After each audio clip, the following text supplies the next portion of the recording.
perfect outside of Montreal. It's perfect indoors in BC, as it always is. Second half of our doubleheader coming up. BC and Edmonton. Let's go to Steve Armitage at BC Place.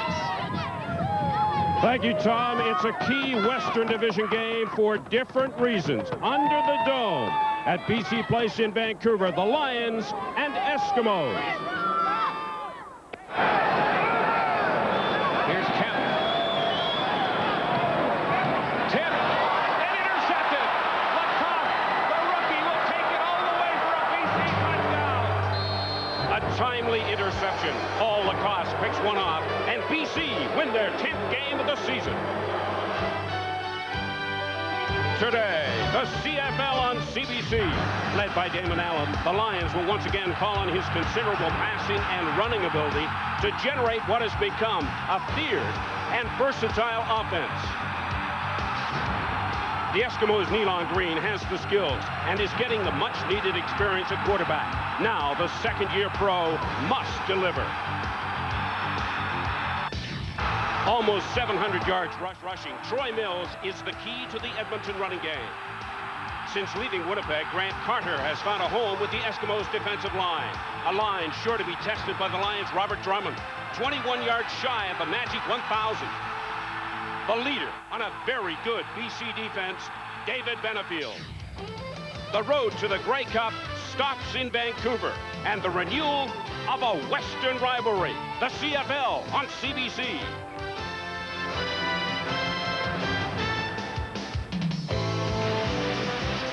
You're looking live at BC Place Stadium. Today, the veteran BC Lions on a roll, hosting the rebuilding Edmonton Eskimos. It's been a long time since BC fans have been introduced to a winning team at this stage in the season. But that's exactly what the BC Lions are, 10-3 and guaranteed a playoff spot. The team they meet today, the Edmonton Eskimos, are in real danger of missing the playoffs for the first time in 27 years. Two guys that are going to the playoffs regardless are in the booth this afternoon, Chris Cuthbert and Chris Walby. Gentlemen.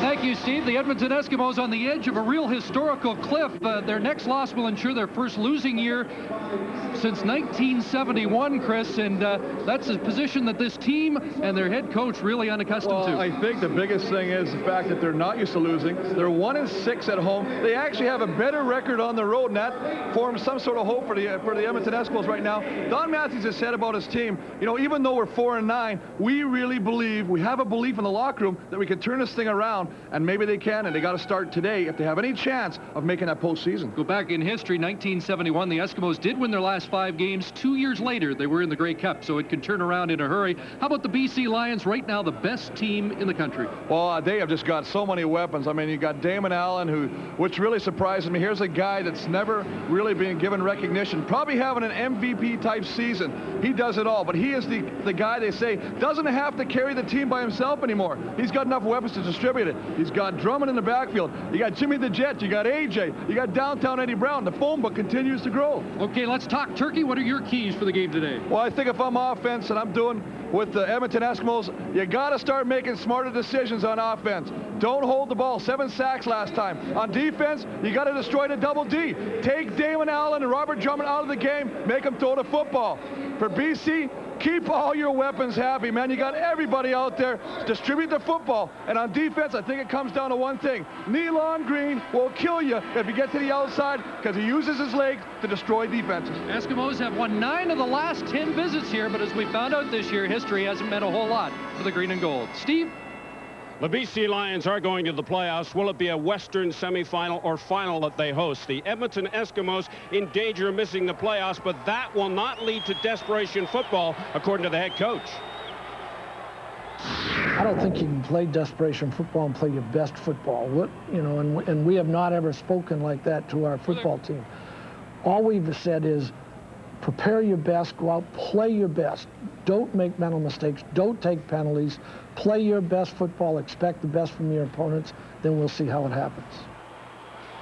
We will indeed see how it happens. Coming up on our Canadian Airlines halftime show today, one of the best Canadians in the game, the Eskimos' Doug Peterson. And another installment of Walby's Pro Tips with help from a good old Canadian O-lineman. Right now, let's go up to the booth and join Chris and Chris. Thanks, Steve. And there is Greg Mons, who is on a roll. He has won 16 of his last 19 regular season games. Feels his team can get even better. Still looking for more consistency from all three phases of his team. And Don Matthews, as you mentioned, Chris, still sticking to his thought that they have the potential of a pretty good football club. Well, you know, you got 19 guys on this Edmonton Eskimo team that have never played for the Eskimos before. I mean, that's the thing. They've got to develop, they got to gel as a team and get some chemistry going. We're underway, second meeting of the year between these two teams, and here's the Jet, Jimmy Cunningham, big hole to start the game, and Cunningham is up to the 52-yard line. So an early takeoff for the Jet on Thanksgiving Monday. And if you're an offense, boy, you love starting around center field on your first possession. Get it in there. The worst, you're about 20 yards from kicking a field goal, putting some instant points on the board. So Jimmy the Jet has given great first down field position for these BC Lions. He is the leader in the Canadian Football League in kickoff returns. So he's given David Allen a great start here. They do spot it at the 51. Allen, that pump fake, and now looking deep down the sidelines. And Eddie Brown can't catch up to it. Damon Allen, 120 yards passing last week, but a couple of big strikes in that game. And of course, Damon Allen anchored by Drummond. Mark Nora getting a shot at fullback here. They got a great running game going here. Of course, the talented receiving crew, Brown and Jackson on the outside, Rod Harrison, Donnie Blair, Mr. Hot and Cold on the inside. And the big offensive line, I would not be surprised to see one of these guys come out and represent the West. Probably Jamie Terrace as offensive lineman of the year. All-Canadian offensive line heralded so far this year as the best in the CFL, 2nd and 10. And a completion underneath, close to a first down at the Edmonton 49-yard line. That's the Jet with the catch, Jimmy Cunningham. You know, Chris, they're really coming out here. Last week against Toronto, Toronto's defense held the BC Lions to only 14 first downs. Damon Allen only had 160 yards passing. They went to work on that this week, said, you know what, we got to start establishing the pass again. It's just a simple drop back, great offensive protection for the line right there. Jimmy the Jet finds a hole between the two defenders, makes a nice grab, and puts it up 3rd and short, where they're going to gamble on it right now. Try and make the first down and keep this drive alive. 3rd, less than a yard. Allen had time to confer at the bench. And we talked about the offensive line being ranked number 1. This should be a sure thing, and Allen does. Follow the pile, and Greg Mons likes the start his offense has. Well, that's the big thing, Chris. I think, you know what, you're getting him involved. As an offensive lineman, I can honestly tell you, nobody likes to come out on offense and throw the ball right away, but I think it's a smart move by Damon Allen. He gets right behind this big guy in a short yardage. I mean, anytime you're following Big Dan Payne, 6'7", 350 yards, who says he still has a little bone of contention with Doug Peterson for some of the comments that we'll get into later. There's Doug Peterson, first down. Robert Drummond with his first carry of the game, and he ran into Doug Peterson in that heart of the Eskimos D. Well, he is the heart of that defense. I mean, Doug Peterson coming over from Montreal, the guy you'd like in your trench hole if you're going to war. Robert Brown, Melvin Hunter, a little off in the sack total. Leroy Blue on the other end. The linebackers, Charles Assman in the middle, and big Terry Ray, who's 4th in the league in tackles at 62, and Marcelo Simmons from the old Argos. And the defensive backs, Chris Hardy anchoring the safety position of an inexperienced secondary for the Eskimos. Eric Edwards, the rookie, on the corner. 2nd down, Allen throwing, looking for Albert Jackson. And what a catch in front of the rookie. Edwards, the corner. But that's a great demonstration of the athletic ability of Action Jackson. Well, Action Jackson is right. I tell you what, if you guys are the secondary of the Edmonton Eskimos, you're watching a film and you say you don't have one superstar lining up against you, you got 4. I mean, that's just amazing right there. And he does a great job of leaving his feet and getting hungry for the football. He only had a big catch last week, 1 for 40 yards. He wants the ball more. Mark Nora checks out of the game. Cunningham back in as a 5th receiver. First down, and Allen looking over the middle. Eddie Brown's got it at the 14-yard line. And this Lions offense is firing on all cylinders early. Well, they definitely are, Chris. I mean, just a curl-in pattern from the outside. He's got one-on-one coverage against Eric Edwards. Eddie Brown's just going to take it down and come across the middle. He's going to get right in front of him. The ball is thrown perfectly where only Eddie Brown can catch the football, even with Eric Edwards draped all over him. But a nice catch by downtown Eddie Brown. 8th in the league in receiving. Allen back to the air again. That's Drummond out of the backfield. And he's nailed at the 10-yard line. Anthony Vogel and Terry Ray there. And they limit the gain. Well, they're not running the ball at all. I don't think they really have to at this point in time right now. They're finding success. They're mixing it up. They've stretched the defense already. They've got the secondary linebackers of the Edmonton Eskimos thinking we got to get drops. We got to get in our zone coverage. What happens then is the inside or the short flat routes are open. Just throws a little dump pass to Robert Drummond, who tries to turn the corner and picks up 5. Second down. A long 5. Pumps again, throws it in the end zone. Could be picked. Terry Ray or Torrey Hunter comes down with the ball, and a big interception for the Eskimos to snuff a dangerous drive. Well, this is just very unlike the passes that we just saw from Damon Allen, like a surgeon, cutting through the Edmonton secondary until he gets to that play. Then he just seems to just pump fake, throw it up in the air, and we'll have to take a look at that when we come back.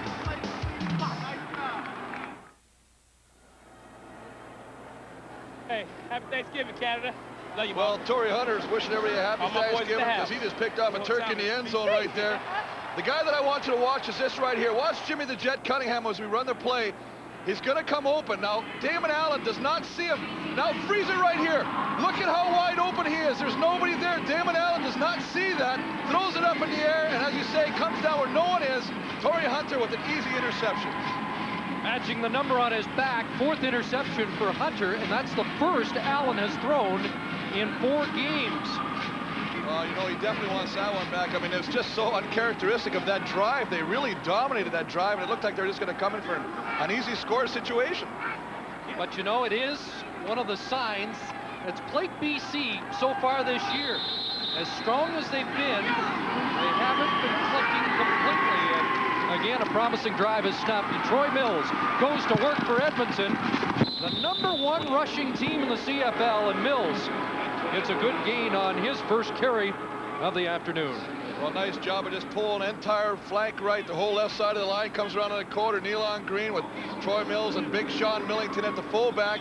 That's a great lead block. Of course, your receivers, Ed Hervey, Ashley, Terry Vaughn, the ever-dangerous, and Mark Torbert at wide receiver. And that big, mean-looking offensive line anchored by Al Mashdoub. Boy, I tell you what, that's penitentiary eyes right there, that boy. Second and less than a yard. Back to Mills. Paul Lacoste, defensive player of the week last week, is the man who makes the tackle for the Lions. He just does a great job anchoring. I think that's the biggest thing for BC right now is they found a guy in the middle. Of course, they got Shaders, Johnny Scott back from missing last week. Herman Smith, a very unheralded, who's having a great year this year. The linebacker, Paul Lacoste, David Benefield, another super year. Antonio Armstrong on the other side. And the secondary doesn't get a lot of credit. Dale Joseph, Bo Lewis, Ball and Carter on the corners. 3-3-6. And the Eskimos think they can run against that Lions defense, and some early success for Mills. The ball squirts loose. Samir Shaheen ends up on the ball, but the whistle had blown to stop play. And I really like what they're doing. You know what? They haven't thrown the ball very effectively, Edmonton has, but they do have the #1 rushing attack, and I think if that's your strength, use it. Shove it down BC's throat right now. It will open up the play-action pass. You'll find more success airing the ball out if you're successful running the football. First time Mills carried 9 yards. This time on first down, he churns out 7 more, and Lacoste and the Lions will have to dig in. 2nd and 3, pitch right side. Mills, broken tackle, and stretches up to the 52. Another first down for this Eskimo offense that averages 162 yards a game rushing the football. Well, if you're Troy Mills, you're happy to be carrying the ball, but what I gotta like is they got everybody up front. There's 7 to 8 guys on the line of scrimmage. They're saying, you guys want to run the football, we dare you. Well, right now, Edmonton's answering that challenge, and they're pushing them back off the line of scrimmage. Mills was 74 yards the last time he faced the BC Lions. That was week 1 of the season. Troy Mills again. Moore good production. This time, Antonio Armstrong, the tackle, but Mills into BC territory at the 51, and that's 6 more. And the biggest thing we said in the opening was they had to have good first down production. Put them in second and short situations, and that's what they've been doing very effectively by controlling this line of scrimmage. It's just man on man. They bring a guy around. D-Bird's coming over there. Shanine is trying to get a shoulder on him. And, of course, Troy Mills is doing the rest by finding the seam and taking advantage of it. Second down. 4 to go.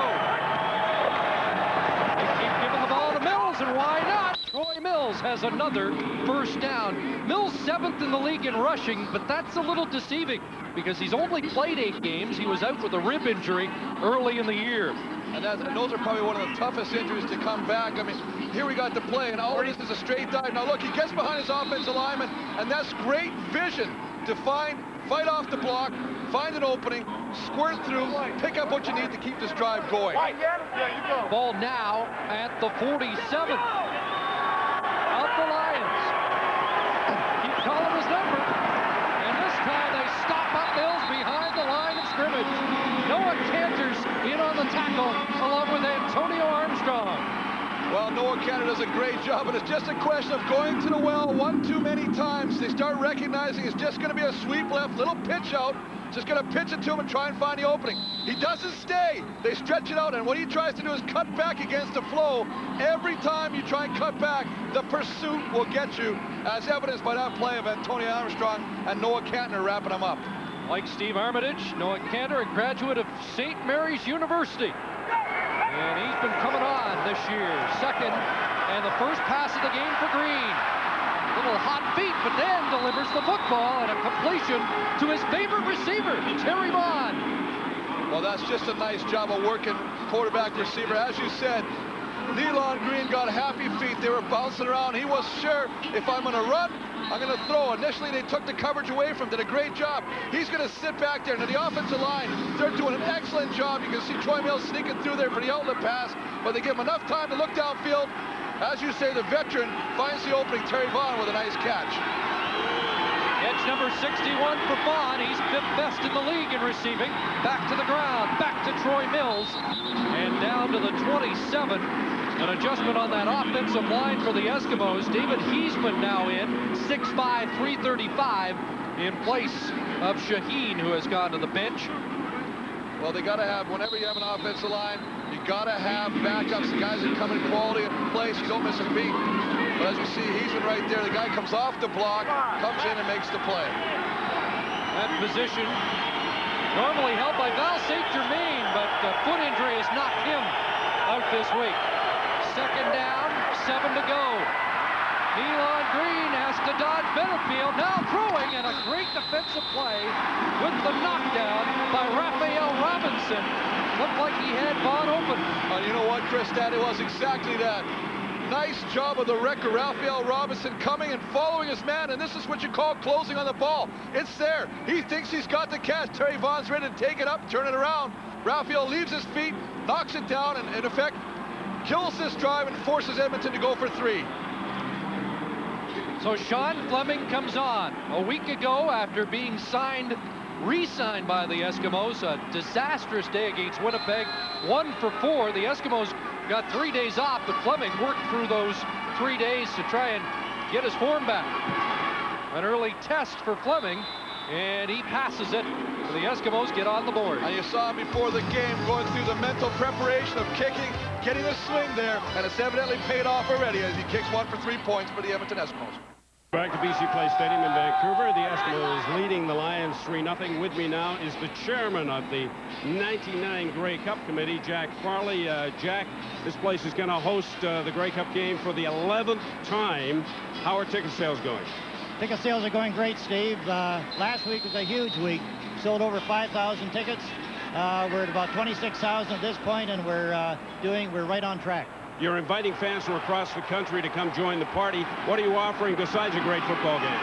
Oh, we've got lots of things happening. Of course, the Calgary Pancake Boys will be in town. The Edmonton Klondike people, the Manitobans are all coming. And, of course, a couple of major groups from Saskatchewan are coming in, not to mention Hamilton, Toronto, and Montreal. Thanks very much, Jack. Good luck. I'm sure you do a great job. Thank you very much, Steve. Guys, back to you. Ticket sales will go a lot better if the BC Lions are in the Grey Cup game. We saw Montreal showing their Grey Cup credentials earlier today. Well, I think BC has definitely got one foot in the door. I know it's not the postseason yet, but the way they're playing and the fact that they don't feel they've had 60 full minutes. That's the big thing that really would scare most teams. The ears of the Calgary Stampeders just perked up as you said that, sir. Here's Eddie Brown with that hitch to the receiver. And Torrey Hunter helps him out of bounds at the 45. Gain of 6. So just about everything went right on the opening drive for the Lions until Allen threw the interception in the end zone. Well, you know, he was 4 of 5 for 46 yards in the first drive. He was precision-like. He was hitting the receivers right in the hands. And, of course, then he made what I think is one bad decision. Next thing you know, it's an interception. But he's coming right back to where he left off, just getting back on that bike and throwing a big out to Eddie Brown. Well, it is a balanced attack. Robert Drummond within 21 yards of 1,000. Juan Johnson not in the lineup today, nursing a turf toe injury. There is Drummond, flagged down, and Drummond into the Eskimos secondary. Finally upended at the 48, but the Eskimo defense clapping their hands. I think there's a holding call. Well, definitely, there's someone come back. Grant Carter signaling, bring it back, baby. Holding. BC number 64. Second down repeat. Well, Big Mo, Elwanebe gets the hold, and he had just too much of a grab on Carter, and I don't think he was too happy, or actually he's working. Oh, he's got the sandwich on him. That's WWF right there. Little headlock. He's going to give him the old head knock to the turf. Mo, who was fined earlier this week. Well, this is one of the most unusual findings I've ever heard. Caught eating a hot dog on the sidelines in Toronto. I thought it was the best fine. That has to go in the record books, definitely. $100 a dog. Here's Allen throwing, and over the middle, incomplete. Oh, close call there. A net loss of 26, by the way, on the penalty, which negated the Drummond gain and first down, and now Allen in the offense has to go off. Well, Big Mo, I want to see him going off the sidelines. I think it was really humorous last week as he backed up to one of the kids in the stands and had a football behind him, and he said, I'll give you the football if you go snag me a couple of hot dogs. So they came back, and the kid brought him a couple of hot dogs. He wanted the football. Comes back, and there he's sitting on the bench just wolfing these two big dogs down. Let him go, let him Louis go. Pasaglia on third down, and there's the Giz back in the lineup, first time in 5 weeks. Henry Gizmo Williams, the greatest punt returner in CFL history, put the head down, and just 4 on that return. But nice to see number 2 back in the Edmonton lineup. Well, as he said yesterday, he says when it comes to punt returns, kickoff returns, there may be a lot of guys, he says, but I am the king of that department. Trust it, it'll be there. Trust it, it'll be there. Just a reminder, you can log on to our CFL on CBC website and vote for the top Canadian of all time. Chris Walby might bribe you with a football or a hot dog if you want to vote for the big offensive lineman. Well, I tell you what, I don't think we've ever had a day where we would be allowed to sit and eat during a game. But hey, as they say, different strokes for different folks. Oh, I would have loved to have seen Cal Murphy's face if he caught you eating a dog on the bench. Eskimos go to work from their 20-yard line, and they go back to the ground game. Stuffed this time. Antonio Armstrong letting the Eskimos know that the running game stops there. Well, big time, and they keep going to the left. They keep pulling the backside. Shamir Shaheen coming around, number 51 coming right in your screen right there. Gets a nice job of blocking on Dave Benefield, but the backside pursuit, Antonio Armstrong limits the gain. Now you got to start looking, Chris. They're setting this up. They're setting this up. Watch for Big Nealon Green to keep the ball on one of these and test that backside. You're talking bootleg, and Don Matthews says he gets so much respect from defenses even after he's handed the ball off. There's a little play action fake, and he passes over the head of the intended receiver, Ed Hervey, the wideout out of USC. Well, he was predetermined he was going to go to Ed Hervey. He had him one-on-one, just takes it down, as you said, throws it just a little too high. Ed Hervey can't come back down with it. Great pass protection. Chris Morris doing a nice job on the Herminator. Herman Smith keeping him out of the backfield, allowing Nealon Green to attempt that pass. Nice shot. So Sean Fleming with his first punt of the game. And the Jet, who's been dangerous on a couple of kickoffs is back awaiting the punt. Jimmy Cunningham, third in the league in punt return yardage. Great punt by Fleming at the 35. And fine downfield coverage by the Eskimos. That's a 54-yard punt. Only one on the return. Closed. You mentioned Greg Mons talking about consistency. He has a 10-3 football club, but he says haven't been many games this year where we've been solid in all three phases of the game: offense, defense, special teams on the same day. They do have the weapons, as evidenced by Jimmy the Jet Cunningham on special teams returning. They got great covered teams when they're punting or kicking off the football. So if they can put it together, boy, they're going to be just dynamite. Damon Allen rolling right, throwing downfield, and incomplete, intended for Alfred Jackson. And, you know, I'm picking up something right now, and the fact that they're trying to get one-on-one coverage, and they're really working against Eric Edwards. We saw Eddie Brown working against him. We saw Alfred Jackson on that particular play working against him. And, you know, as an offense, you watch film all week, and you kind of say, who hasn't been there very long? Eric Edwards is only his 5th game. They realize he's got a little bit of an experience back there. They're going to try and test him, and they're really going after him right now. Of course, the Eskimos lost Kavis Reed, an all-star cornerback, earlier this year. 2nd and 10 from the BC 37. Rush on a pass. Rod Harris unable to bring it in. Got one hand on it. Terry Ray was in coverage for Edmonton. And a nice job of the front four, the only rush four of Edmonton, getting some pressure on Damon Allen. Melvin Hunter coming off the side. He's working on big L1EB, and you can see him coming in there. Just forces Damon Allen to disrupt his rhythm, throw the ball a little before he wants to. As a result, it's behind Rod Harris, again forcing a punting situation for the BC Lions. So after solid offensive series to start the game for both Edmonton and BC, the defenses have dug in. Gizmo Williams up to the 48.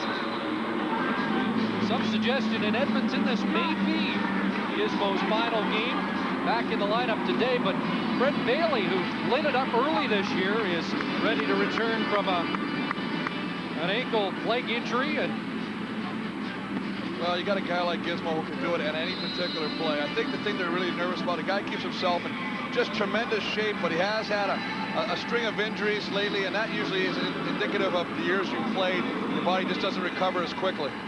12 yards on that return for Gizmo. Elon Green on a roll. Tobert far side. First down. Driven out of bounds at the Lions bench. There's the Giz. I don't think I've ever seen Gizmo with nothing to say. He's the most exciting guy to talk to, not only watch on the football field. I mean, take a look at this. This is 51 total, and I can guarantee you there's at least 51 that have been called back. I mean, the guy just does so many remarkable things, and during his career, I just hated chasing him. I don't think you caught him very often. You know, there was one game, and I'll tell you, we were in Edmonton. We did a field goal try. He returned it out of the end zone. I had the angle on him, baby. I had him. And then all I did was turn and count cleats as it went by me. Well, this was the site back in 1987 of a missed field goal return out of the end zone for a touchdown, one of the most memorable of all the Gizmo Williams touchdowns. Troy Mills got 5, and it's 2nd and 5 for the Eskimos. 6 receivers in the package. Now Walters back in the block. Didn't help, however. Antonio Armstrong gets to the quarterback. Well, they decided if we're not going to get pressure just rushing 3 or 4 guys, we better bring the house, and they brought the house at that time.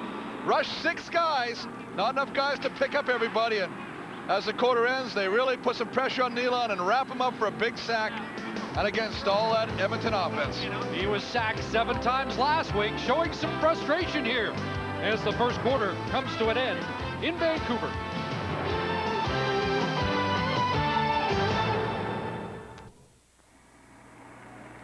Don Matthews' team with a 3-0 lead. They've been fairly solid on the road, Chris. 3-3. Their real trouble has been at Commonwealth Stadium. This team struggled at Clark Stadium. They're the guys from 71 that really this 1999 Eskimo team doesn't want to be compared with, but it seems like it's inevitable. But I thought the interesting thing about the 71 team is they did win their last 5 games. And after that, the dynasty started to build in Edmonton. See the first quarter stats, time of possession. BC had that great opening drive right there, which is indicative of the clock right there. They moved the ball well passing, but the rushing yards, there's a surprising factor. Edmonton Eskimos is really running the ball well against that BC defense. Sean Fleming to punt on 3rd and 9 for the Eskimos to start the second quarter. Heads up. Off the side of his foot, and it'll bounce around inside the 20 and finally covered by Cunningham, who gets the flag and a no yards call after a 37-yard Sean Fleming punt. One of the hardest things for any covered team to do is to judge a bouncing football. Jimmy the Jet lets the ball bounce by him. Next thing you know, the defenders are trying to get out of that 5-yard zone. No yards. Edmonton 17. First down. And Marcelo Simmons gets caught in the zone, and I mean, it's just one of those unfortunate situations that you don't know if the ball is going to go north, south, east, or west, and you're just trying to get back. And that's a tough call to make. A lot of times I don't think the flag should be thrown out. Maybe one of the best rule changes, though, a few years ago when that became a 5-yard penalty. It used to be 15.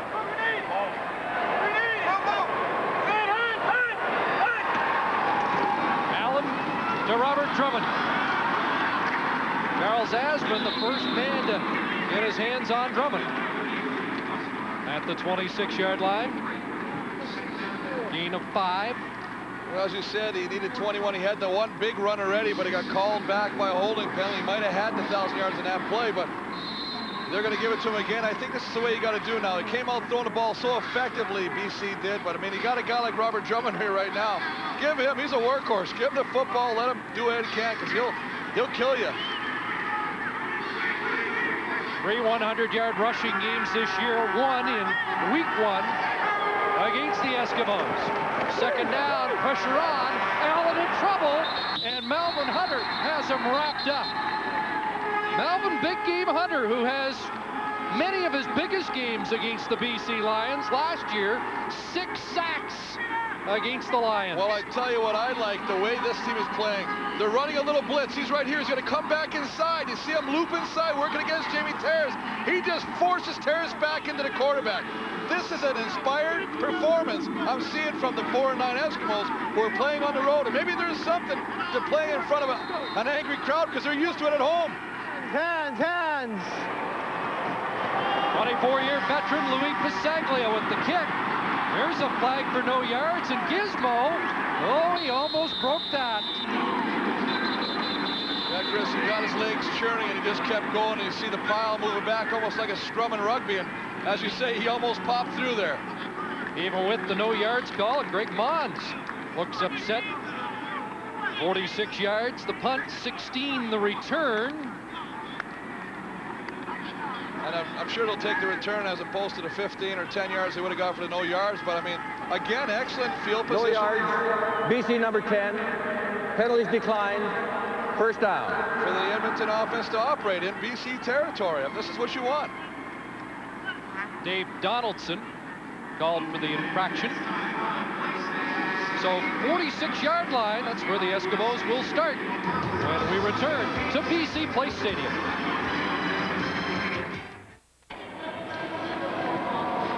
Here's Henry Williams. You know, Chris did a little math this morning. Just return yardage in his career over 11 miles. No, it was I won't say the sub sandwich 11 miles long, and that took me longer than it took him to run that, I bet. I know. All right. He's got the Eskimos set up. Nice play action by Nealon Green, and for the first time today, had to pull it down. Johnny Scott upended him with some help from Herman Smith after a couple of yards on the pickup. That's the dimension you're going to get. You can see David Benefield down at the bottom right here.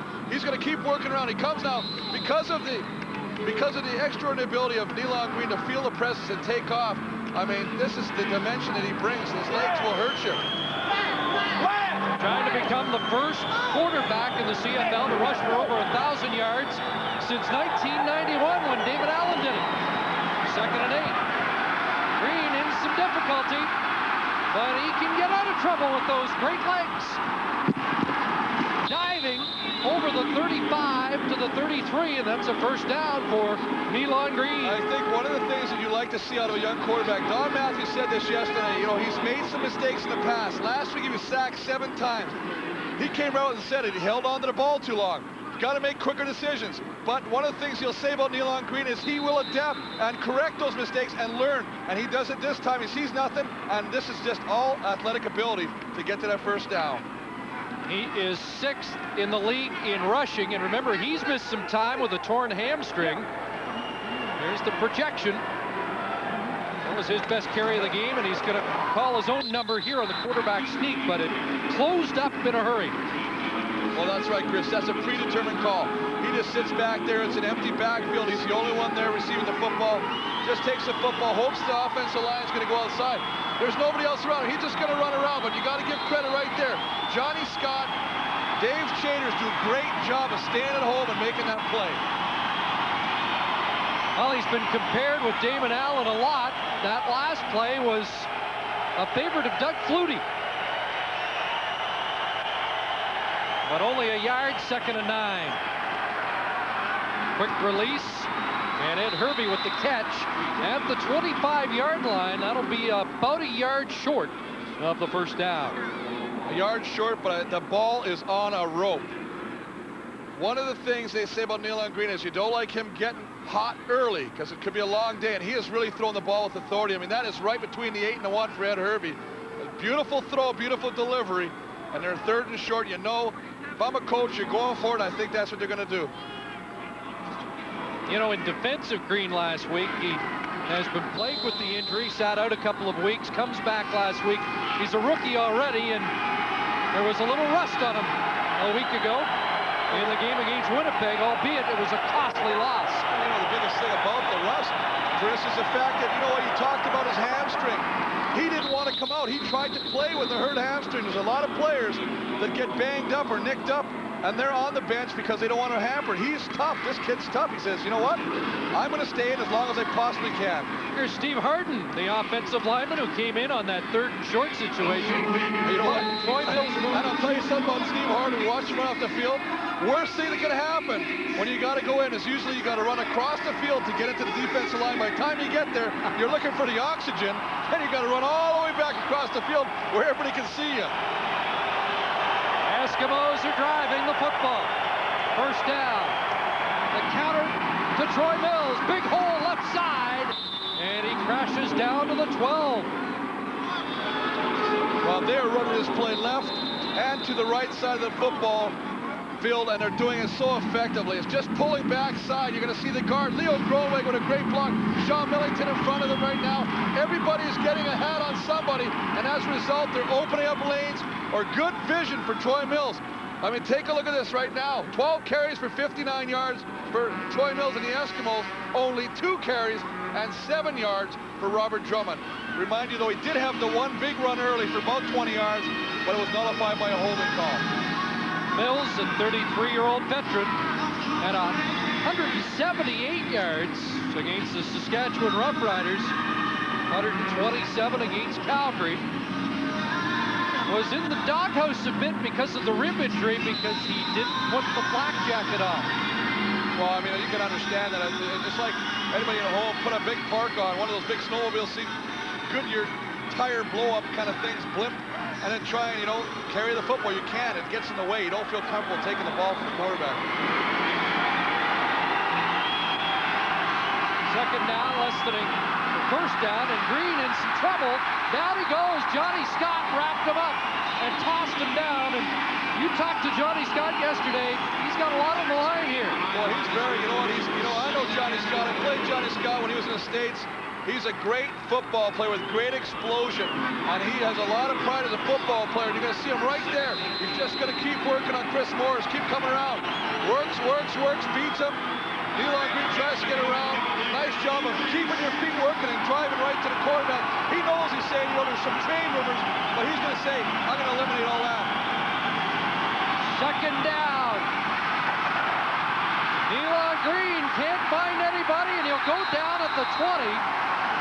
He got back to the line of scrimmage, but nothing more. That defense comes up big. Well, every time you get in the red zone or 20 yards in, you know it's tougher. You don't have a lot more field to work with. He's trying to find something he can't. He decides to run. Little face grab there. Boy, I tell you, David Benefield did the old twister-oni with them. And they're very fortunate, BC, that should have been 15 yards for face mask. Words being exchanged there. And Sean Fleming has to come back on to attempt his second field goal. This from 27 yards out. And that extra work has paid off for Fleming. He's back on the beam. And the Eskimos add to their lead here in BC.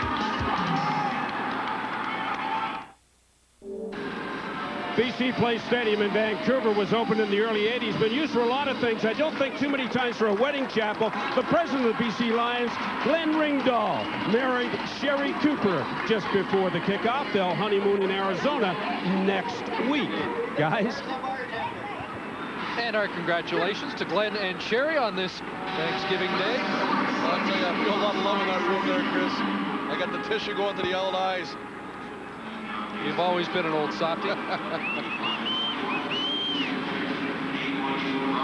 So the Eskimos with the lead on a pair of field goals. The Jet on that short kickoff and not much running room. Oh, Sean Millington, the former BC Lions, steamrolled the Jet. Well, one of the things about Sean Millington is he's always played special teams, not only being a starting fullback, but he really thrives. He's a great athlete, and he goes down there and just does a nice job of running down the field and not getting blocked, staying in his lane, just going to come right down, right there in the middle of the screen, sees the ball carrier, Benefield can't get him, and he just wraps him up and takes him right to the ground. Nice job of coverage by Sean Millington.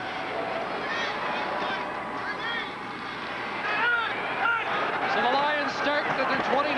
Robert Drummond lunging to the 30 for a yard and nothing more. Grant Carter was there. Drummond now within 13 yards of 1,000. Well, 1 yard gain, and that's a smart play by Grant Carter. Don't take the blocker up high where he can get movement on you. He just submarines and goes for the offensive lineman's legs. What he did there was create a pile, and in essence, gave Robert Drummond nowhere to go. See, Drummond looks a little frustrated about his lack of early success. 2nd and 9. Allen throwing underneath. And there's Donnie Blair with the catch. That'll be close to the first down, depending on the mark. And it looks like they're spotting it inside the 40. And we'll call the sticks out. Well, nice job of just coming down and finding a spot in the middle, right in the zone, right in front of A.J. Gass, makes the catch. Again, a good timing throw by Damon Allen, putting it right on the money. And Donnie Blair coming up with the catch. 95 Heck Creighton Trophy winner. That'll be catch number 40 on the year for Blair, and it is enough to move the chains. Well, this is really important for the BC Lions. They came out in the opening drive and looked like champions the way they moved the football. And boy, they really struggled since then, so it's nice to start putting some first downs together. Saw those fine numbers for Blair a year ago, and you think he's been a little bit of an underachiever this year. Well, 2 weeks ago he has 8 catches, leads the club in receptions. Last week only 1 catch. Kind of a hot, cold kind of guy. Give me the Jet, pitch screen, he's dangerous. And the speedy Jet into Edmonton territory at the 50-yard line. Chris Harvey, the safety, had to come over and help on the stop. Well, they ran this play effectively last week as well, and it's only as good as the people in front. Just a quick hitch pass. Get it out in his hands right now, but look at the guys right here. That is great blocking. Get a hat on a hat. If I give him a little opportunity, A.J. Alfred Jackson down the field, creating some interference. Nice job of helping your teammate. Yeah, Robert Drummond was there too. He used to do that for the Jet in Toronto, and now Drummond will carry the football. And Drummond down to the 42. That's close to a first down and getting closer to 1,000.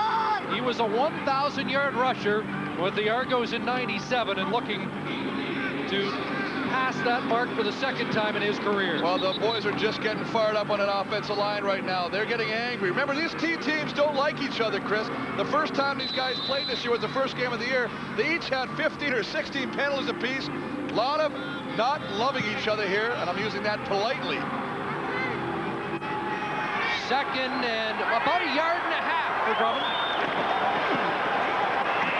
Caught in the backfield, but stretches out. It's back to the line of scrimmage, and maybe close enough to the first down stick. And you see Robert Brown upset because he had Drummond in his clutches behind the line of scrimmage. Well, he just shows you the strength of Robert Drummond. As you say, Robert Brown comes through where the pulling guard leaves, vacates, follows the pulling guard to the running back. They'll always take you there. Makes a nice tackle behind the line of scrimmage, but Robert Drummond's sheer strength got him close to the first down, and comes up. They're just going to be just about a half a yard short. Greg Mons gives his offense the green light. Second time of the game they have had a third and short gamble. And now time for that big bunch up front. Terrace, Payne, Harden, Mantika, and Elawanibi. And all of them in and around 300.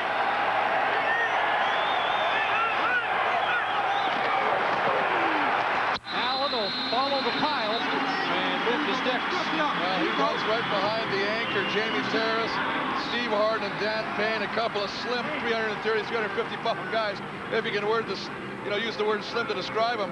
But great surge. Look at the helmets come up. See these up here? When your helmet's above the other guy, that means the guy blocking you is lower than you, and he'll win the battle every time. When I asked Greg Mons yesterday about who was having a good year and maybe not getting enough credit, he immediately said everybody on the offensive line. Well, it's always a tough situation, especially when you come down to the picking of outstanding offensive linemen for the annual awards at the end of the year. When you have such a great offensive line, how do you take one of the bunch? Robert Drummond now within 1 of 1,000, but the yardage is coming very slowly, and it's hard-fought territory because of guys like Terry Ray. Well, they're just doing a great job of taking the angles. Terry Ray, 62 tackles coming into the game today, 4th in the league. A real find for Coach Matthews at that linebacker position. 2nd and 8. Terry Ray, a former NFL free safety. Out of the backfield, Robert Drummond upended at the 31, and again, I think Greg Mons is going to be looking at third and less than a yard as Drummond catches the ball out of the backfield. Well, we talked about it, the double D threat. Damon Allen, Robert Drummond. He just swings out of the backfield, takes the football, and the rest is Robert Drummond. Give credit to the other guys, so A.J. Gass and company wrap him up short of the first down.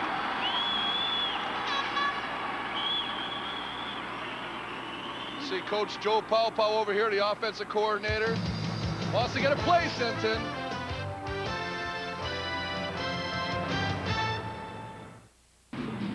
Well, what do they say? Everything old is new again. I mean, welcome to the new CFL where the running game is back in vogue. And Greg Mons looking at the 5th third down gamble of the afternoon for both teams.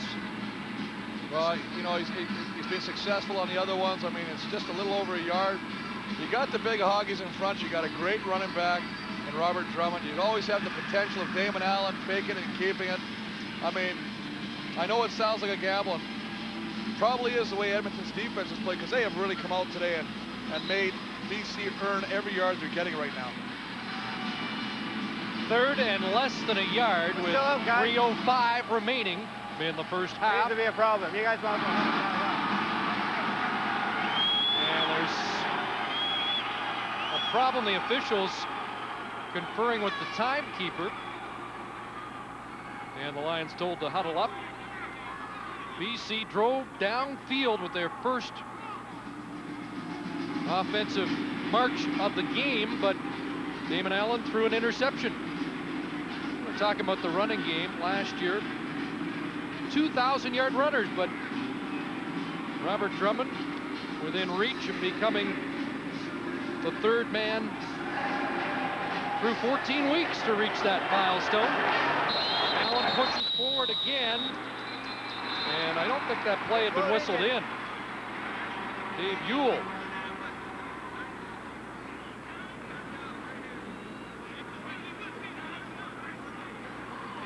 Well, good surge. They're just going to take a look at it right now. You can see him just get behind Big Dan Payne again. And, I mean, all he's doing is following Dan, and Dan's just following wherever he can right now. And he's pushing the big boys. That's a big man there, 350 pounds. And, you know, I know Doug Peterson's a great football player.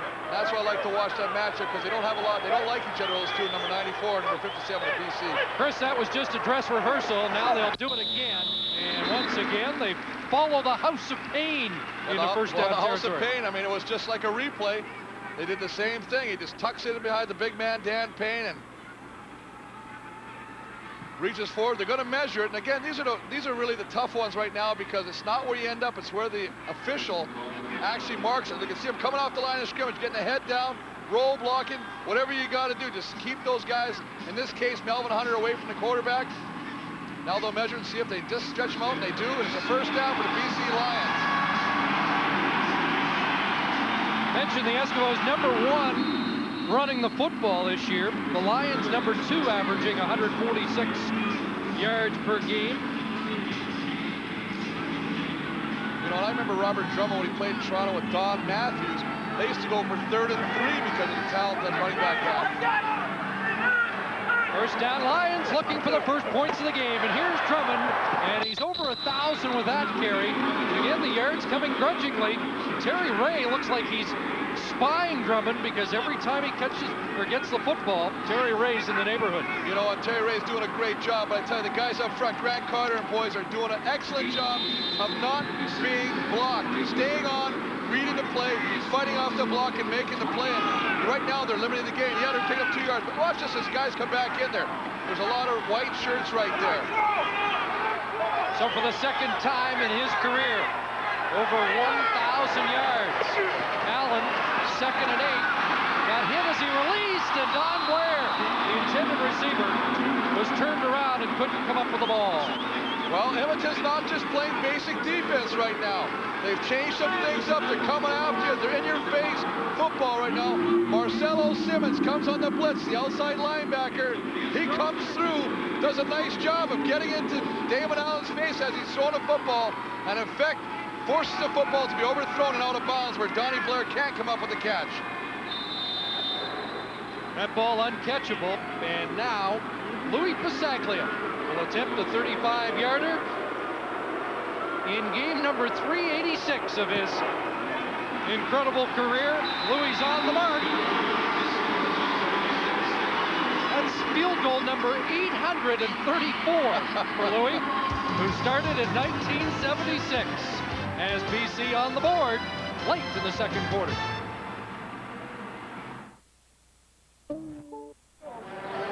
Milestone performance for Robert Drummond, over 1,000 yards, Chris, but he's shown some frustration on the bench. It's not going the way he'd hoped to today. No, we've seen him break some big tackles and make some big runs, and he's got 7 carries for 22 yards, become the 3rd 1,000-yard rusher this season, joining some great company in Pringle and Calvin Anderson in Calgary. But as you said, these yards are coming grudgingly against this tough Edmonton defense. Short kick by Anderson, and Jed Rock.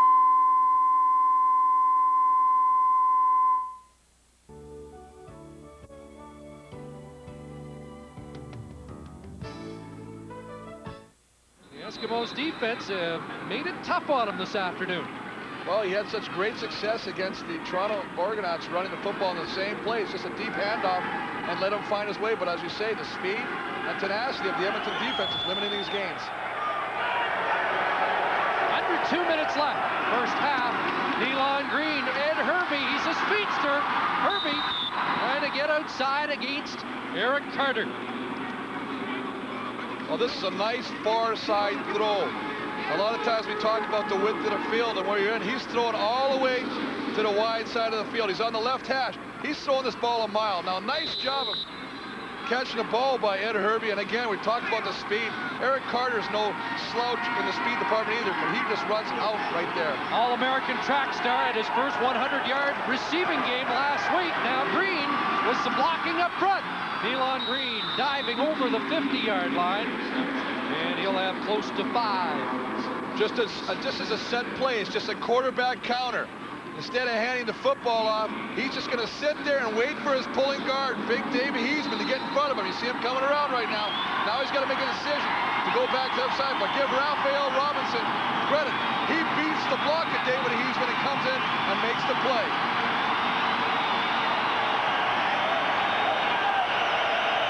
And urging the defense here, 2nd and 5. Going back to Herbie, can only get one hand on it. Raphael ball in coverage. It'll bring up a 3rd down as we join Steve. Thank you, Chris. Coming up on our Canadian Airlines halftime show today, one of the best Canadians in the game, the Eskimos' Doug Peterson, and another installment of Walby's Pro Tips with help from a good old Canadian O-lineman. And Chris and Pluto will have the highlights. Guys?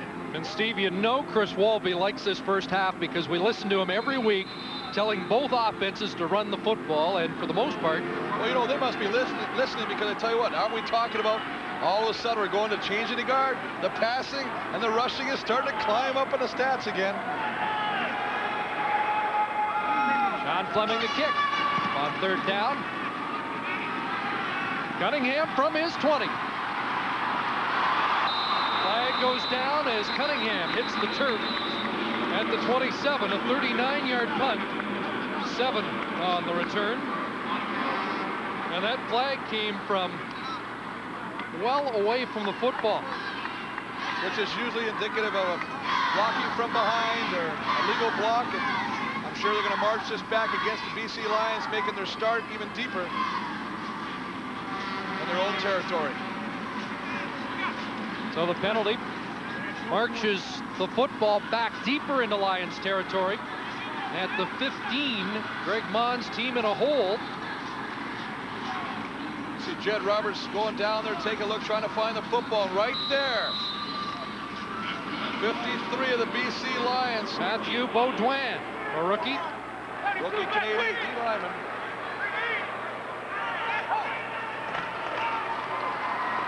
Allen, Rod Harris, and the ball knocked loose, incomplete. Nice job of Torrey Hunter using the body to separate the football from Rod Harris. Rod Harris is down in catches. He's missed 6 games due to various injuries.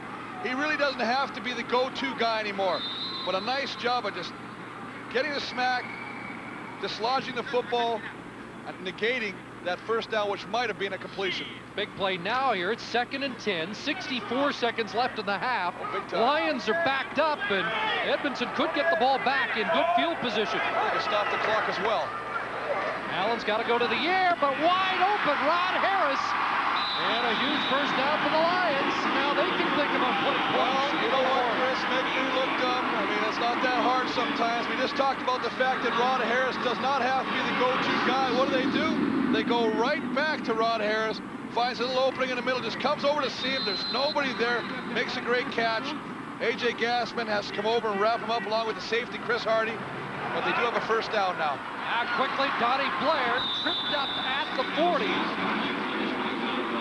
And a gain of 4 yards on that reception by Canadian Don Blair. Well, that's the thing. When you got speed, Don Blair does have speed. They do the same play they did earlier with success to Jimmy the Jet. Just a quick hitch. But, of course, Ron Harris is out there again, not only catching the football, but leading the blocking.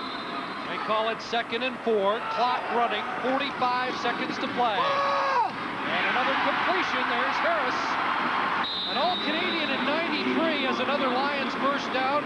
Used to be the favorite target of our old buddy David Archer. Well, you know, I'm a little surprised. Edmonton's just sitting back right now, playing a little safe on defense right now. What's happening? Rod Harris is recognizing that, as well as Damon Allen. They're just finding the open spot right in front of middle linebacker A.J. Gass and making easy completions. Now they set up the screen. Here's Drummond across midfield and tumbling down to the Edmonton 50, close to another first down. 26 seconds left on the clock. And the Eskimos with the 3-point lead that's looking precarious now. Well, they do a nice job of fooling the defense. The defense is going to bring a lot of guys. What do they think? Damon says, let's dump the pass off, let the rush in, throw the screen pass to Robert Drummond, get him out there, and as you say, picks up 9 yards on the first down, putting him in a 2nd and short when we come back.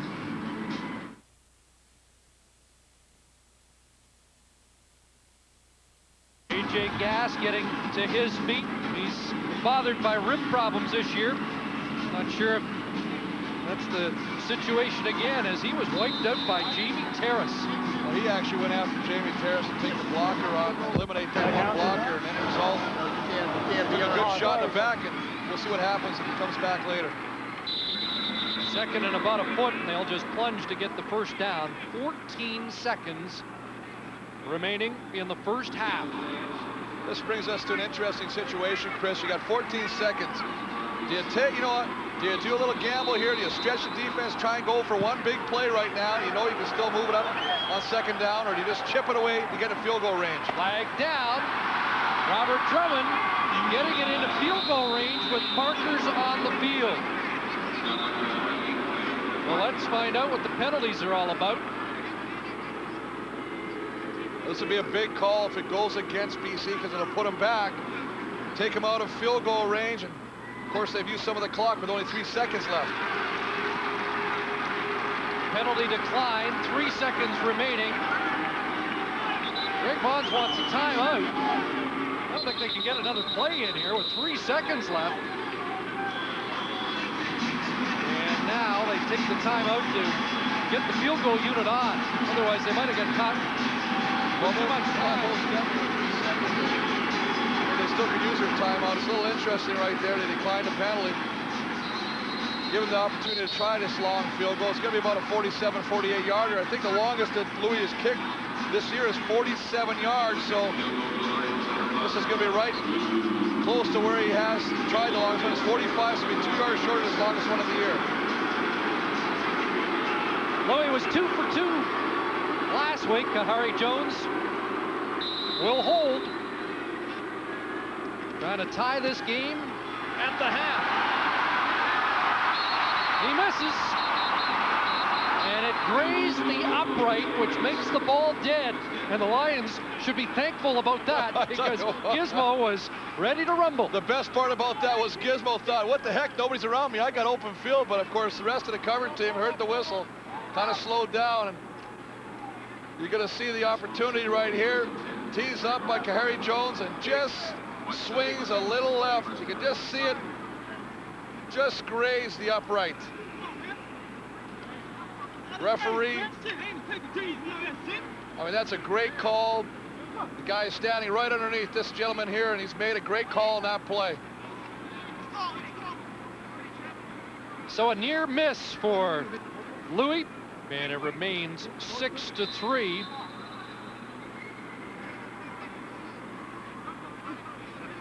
And you know, if you're Edmonton and you're Don Matthews going in with the lead at halftime, you've got to be very inspired by what you've seen out of your team. This 4-9 has given the 10-3 Lions all they can handle and more in the first half. And pretty interesting football game. It's not an old-fashioned Canadian shootout. We saw Montreal roll it up earlier today, but Don Matthews and Greg Mons and their teams embroiled in a defensive struggle here this afternoon at BC Place Stadium. Eskimos with the lead by a field goal at halftime.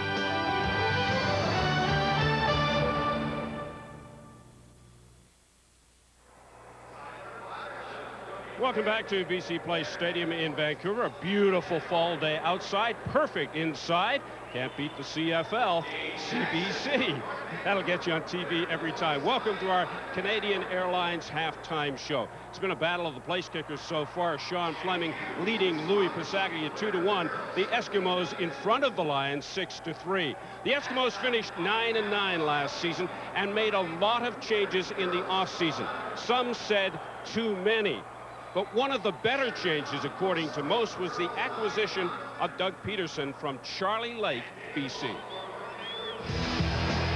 Last season, Peterson was a defensive key in Montreal. As a free agent, he returned to his Western roots for a couple of reasons. I think number one is just moving back closer to home. My parents get to see me a lot more. They come down to more of my games. It's number one reason. And I think the second biggest reason I wanted a challenge. In Edmonton, he's certainly got the challenge he was seeking, but more history than he may have bargained for. It's almost a detriment to a young team like this to have to live up to such a storied tradition. It was very hard for us. You know, we came in here, Coach Matthews, right from the top, said we're going to go 18-0, and you know, it's a lot of pressure for a young team. I think maybe we stumbled a bit under that pressure, but certainly I like how we're progressing. Anchoring a young Eskimo defense has earned Peterson praise. But last season, it was criticism when he found himself involved in a spitting incident with the Argos' Kerwin Bell. You know, I've been spit on before on the field. It was just one of those things that happens, and it happens to get caught on TV. It's not a Sunday school picnic out there on the football field. You know, it's probably one of those things that shouldn't be done, but it does happen. And, you know, I'm just trying to put it behind me right now. Peterson's coach in both BC and Montreal, and he's a pretty good judge of talent, has turned into one of his biggest fans. You know, they say Canadian or American defensive lineman. Doug is a rare throwback. It doesn't matter what nationality he is. He'd have played football in the Canadian Football League or anywhere else that he really desired to play. He's an outstanding football player. Peterson takes great pride in being a Canadian in the CFL, especially when you win a Grey Cup against the US of A. Oh, certainly there was a lot of pride online that day. I know, especially when we were playing all-Canadian D-line and all-Canadian O-line.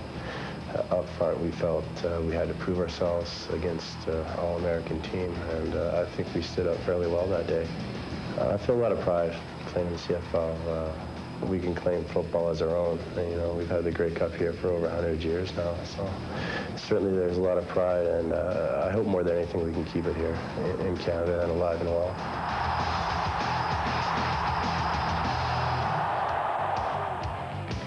Our Canadian Airlines halftime show from BC Place Stadium returns in just a moment. This is the CFL on CBC. Pro Tips with Chris Waldy. Brought to you by Dodge.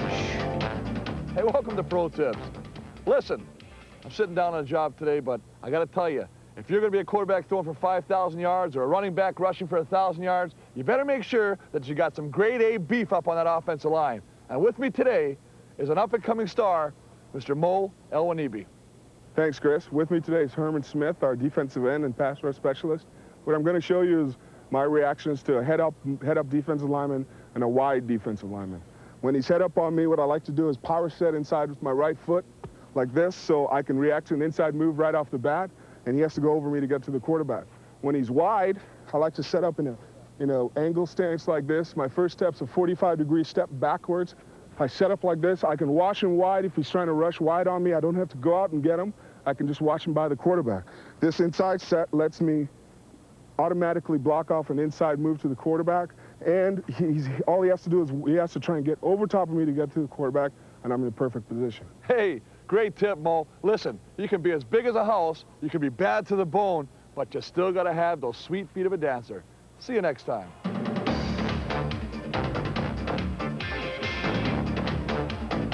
We're at the half here at BC Place Stadium in Vancouver, and Sean Fleming has 2 field goals. Louis Prosaglia 1, and it's 6-3 favor the Eskimos. With Damon Allen and Nealon Green running the offenses, I expected to see more points on the board. How about the guys in the booth? What did you think?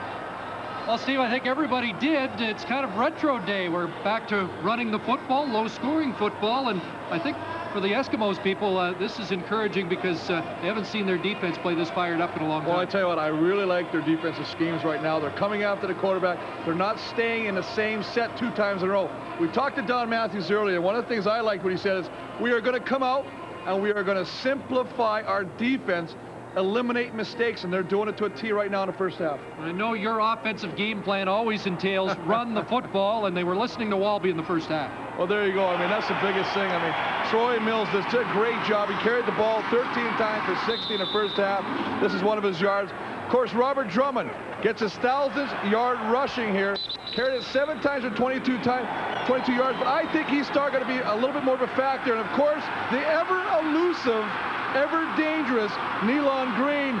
He only ran 5 times in the first half. Look for him to take off in the second. Well, awfully early to call it a turning point, but a big play in the first half came on that opening drive. The Lions go the length of the field, and then Allen throws the interception. Well, they look so sharp. I thought, oh my God, they're just moving like a surgeon. Of course, he didn't see the Jimmy DeJet come around the corner wide open, threw a bad throw, got intercepted, killed the drive, and then they've been struggling kind of offensively ever since, and that's what's going to happen. You go into the second half, you got to make adjustments. Let's see who makes the better ones as we start the second half. And we'll see if we can get some offense in the second half of this 6-3 game.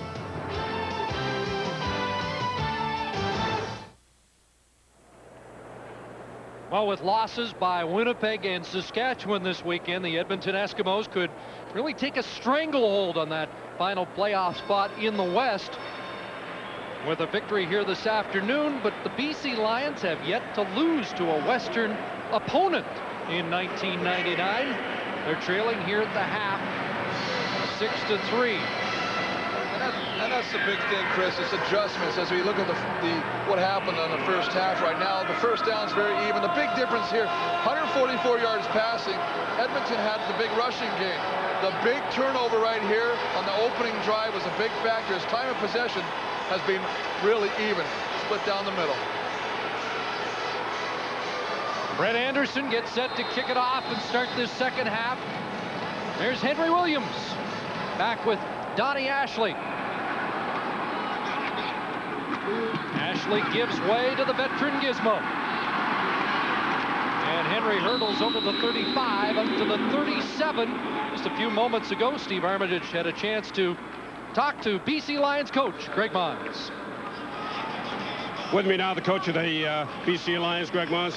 Greg, I thought your defense and your special teams played well, but your offense continued to be a little bit inconsistent. Well, it was. We had a great drive at the beginning of the game and had a mental bust and threw the interception. Should have maybe had 7 points there. We bogged down, and then we had a couple drives. We got the field goal, had a good drive on that one.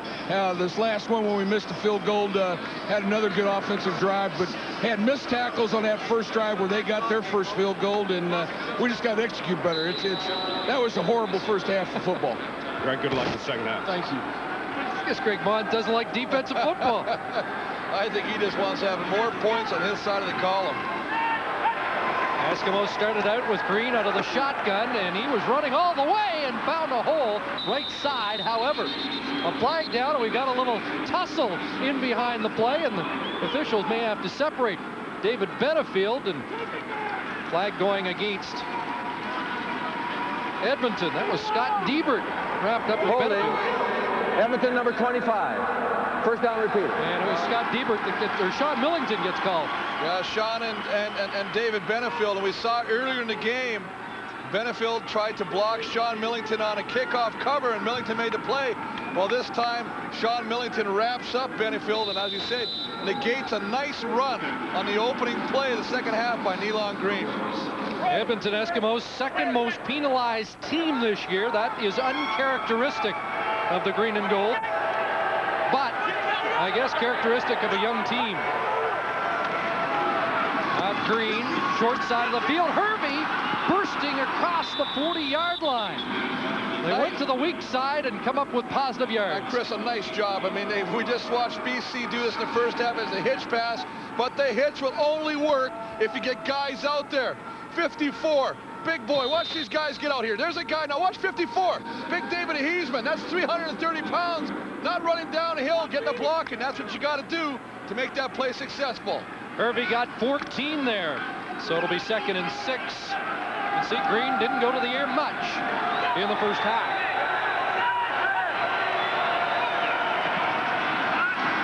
The release, and Troy Mills drops the football. Took a look before he got control of the ball. Well, I don't think you can call it any better than that, Chris. Exactly. You don't want to say he heard footsteps, but he was looking to see where he could take off with the football before he actually got the football. You see his head's turned. I'm looking around, drops the football. You got to wrap the ball, pull it in, and then turn it up, because where he caught the football, very surely he could have got the first down and kept his drive alive. Last year, Troy Mills caught 50 passes for 813 yards. He's only made 13 catches this year. I was going to ask you why they weren't throwing the ball to Mills out of the backfield, but maybe there's an answer. Yeah, that might be, Chris, but I still think, and you do too, and he's an excellent receiver out of the backfield, and he's done it his whole career, and I'm sure we'll see that pass again. Jimmy Cunningham dropped the ball, and Simon Baffo gets on it for BC. An Edmonton native, Baffo, got on the football, and that could have been lethal for Greg Mons. Well, they're very fortunate that Baffo jumped on that football, because Jimmy the Jet doing some juking and diving in there, and what happens? He makes more moves and he loses a football. They're very lucky that they kept possession. BC Lions thankful they've still got the football after Jimmy the Jet put it on the turf. Well, he sees an opening, tries to come back right there, and you can see number 29, Picasso Nelson, formerly of the BC Lions, with a nice heads-up play, stripping the football. 5-receiver pack, and the give to Robert Drummond, who carried Robert Brown a couple of yards, then dropped the ball. Eskimos say they've got it, but the officials say they blew the whistle. Well, I think this is the way you want to start it. You want to get Robert Drummond involved in your offense.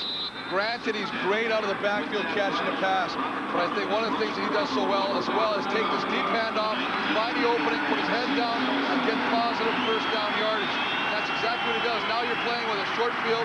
You only need 3 yards to get another first down. You can use your entire playbook. Drummond gets 7, 2nd and 3. The fake to Drummond, and now Allen in trouble. Carter trying to chase him down. A completion to the Jet, who is driven out of bounds. And we have flags on the turf, and Cunningham comes up, and he has words for Charles Anthony. Well, a lot of times when you're in coverage, and this is not to defend the actions of Charles Anthony, but you don't see where the side of the field is. All you're really watching is his numbers. You see Damon Allen scrambling, trying to find a receiver. As we listen to the referee make the call here. Forward pass interference. BC 68. 2nd down repeated.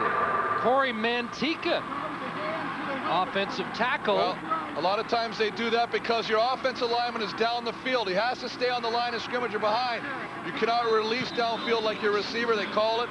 Again, another nice call by the line judge working this game today. And Mantica well over the line of scrimmage, tangled with A.J. Gass, and the flag was thrown, and now it's 2nd and 13 for BC. Backed up here, early second half. Here comes the rush.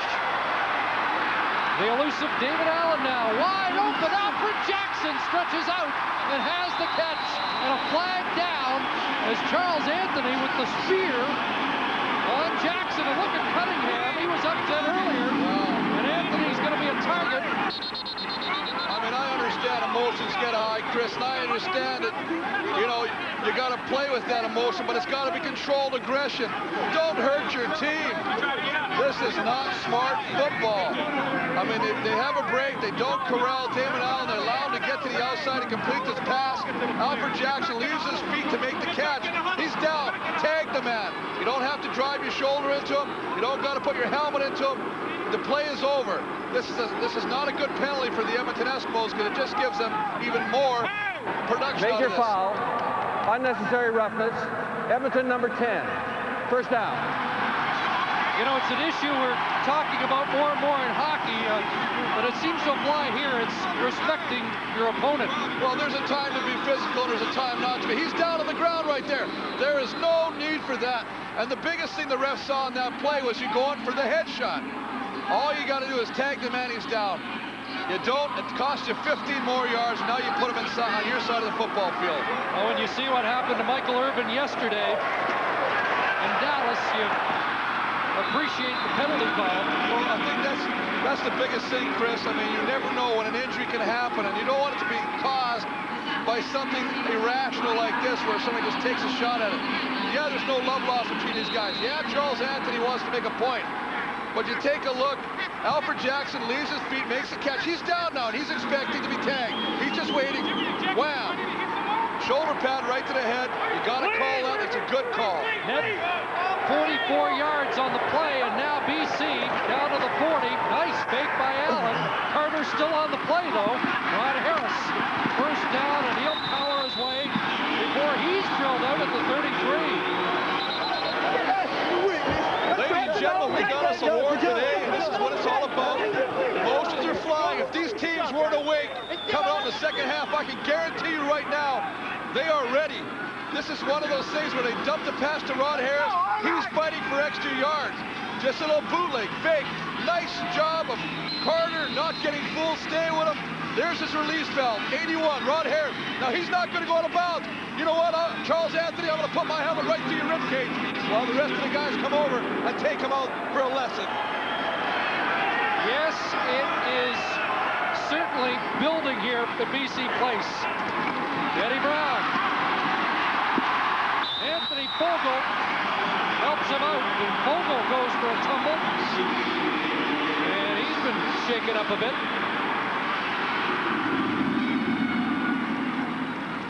Well, it's almost something. All we're seeing is little dump passes right now. Short and sweet, and turn it into something neat. They give it to Eddie Brown on this play. Let him use his speed. Little Duke on Torrey Hunter. Nice job of getting around him. Now, you know what? They're running, but he doesn't want to go out of bounds. But there's a lot of emotion right now and a lot of hitting away from the actual play. Got 9.5, second and less than a yard, and Drummond will get the first as he pounds across the 20. This has been an impressive drive, helped by a penalty, and now another marker down. This is a late penalty, and I think it's going to go against the BC Lions. They're getting caught up in this emotion too right now, and as we listen to the referee, we'll hear what this one is. Major foul, unnecessary roughness, Edmonton number 10. Major foul, unnecessary roughness, BC, penalties offset, first down. Charles Anthony's in the middle of it again. Well, you know what, Chris, the thing that he has to do now is he's got to clear his head. He cannot let this hate and rage just cloud his view of what he's got to do, because what happens sometimes is players get so caught up in the anger, they forget their assignments. They start looking for one guy and they let somebody go by, mental breakdown, and as a result, you get hurt. Anthony, an 8-year bet, first and 10, Allen to the end zone, and it's incomplete. Intended for Eddie Brown, as David Allen tried to go downtown. Well, he tried to go downtown, had him originally. He's working one-on-one with Torrey Hunter, just goes to the goalpost. Nice job of Chris Hardy, the safety, number 8, coming in there and just did a little bit of distraction right there. Take the hand, tries to leap for the football, just gets in the vision of Eddie Brown. You see Charles Anthony, I tell you what, hello. Oh, they do not like each other, these two. They will not be exchanging Christmas cards this year for sure. Just some advice, though. If the Jets going to take him on, keep the helmet on. Second and 10. Allen again, little pump going into the end zone. Brown couldn't come up with the football. He snuck a peek at Well, I tell you what, it looked like a sure thing. He was running right under the football. I think he's upset with himself right there. He went there, he expected something, he stopped, and he almost like the arms came back into the body, almost like he was expecting to get hit. And I think had he kept his arms stretched out, he would have run right under that football, Chris. Well, they're starting to hit each other, and it looked like he was anticipating the crank from Torrey Hunter. Well, he sees it, and he pulls his arms back, and I tell you, it looks like it's a very casual football for Mr. Downtown. Louis instead for 3. Puts it through. And the game is tied with 9:06 to go in the third quarter as the action heats up in BC. Next class, we'll discuss the early signs of the competition. Promising BC drive, short circuits, and results in 3 as Eddie Brown ponders a missed opportunity. Well, you're right. We've watched the main event take place with Jimmy the Jet and Charles Anthony going at it. Well, Eddie Brown and Torrey Hunter have been going at it all day today. And on that occasion, boy, I tell you what, he was looking for Torrey Hunter, and I think he expected old Torrey to come over and tear the strip off him. We've seen Brown make some highlight reel catches over the years. The best, probably the 96 Grey Cup game.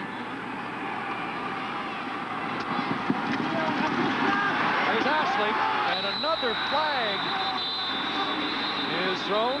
A couple of penalty markers on the turf. Just 7 yards on the return. Yeah, Chris Hardy's going to get called for a clip right in front. Just trying to get his last man. Illegal block. Edmonton number 8. First down. Just trying to open up a hole for the Giz to run through, and unfortunately the cover team is a step ahead of them. They always say, your coach will tell you in special teams, if the guy's ahead of you, don't hit him. Make the receiver or the guy returning the ball make him miss. For you to hit him, it just puts us deeper in a hole.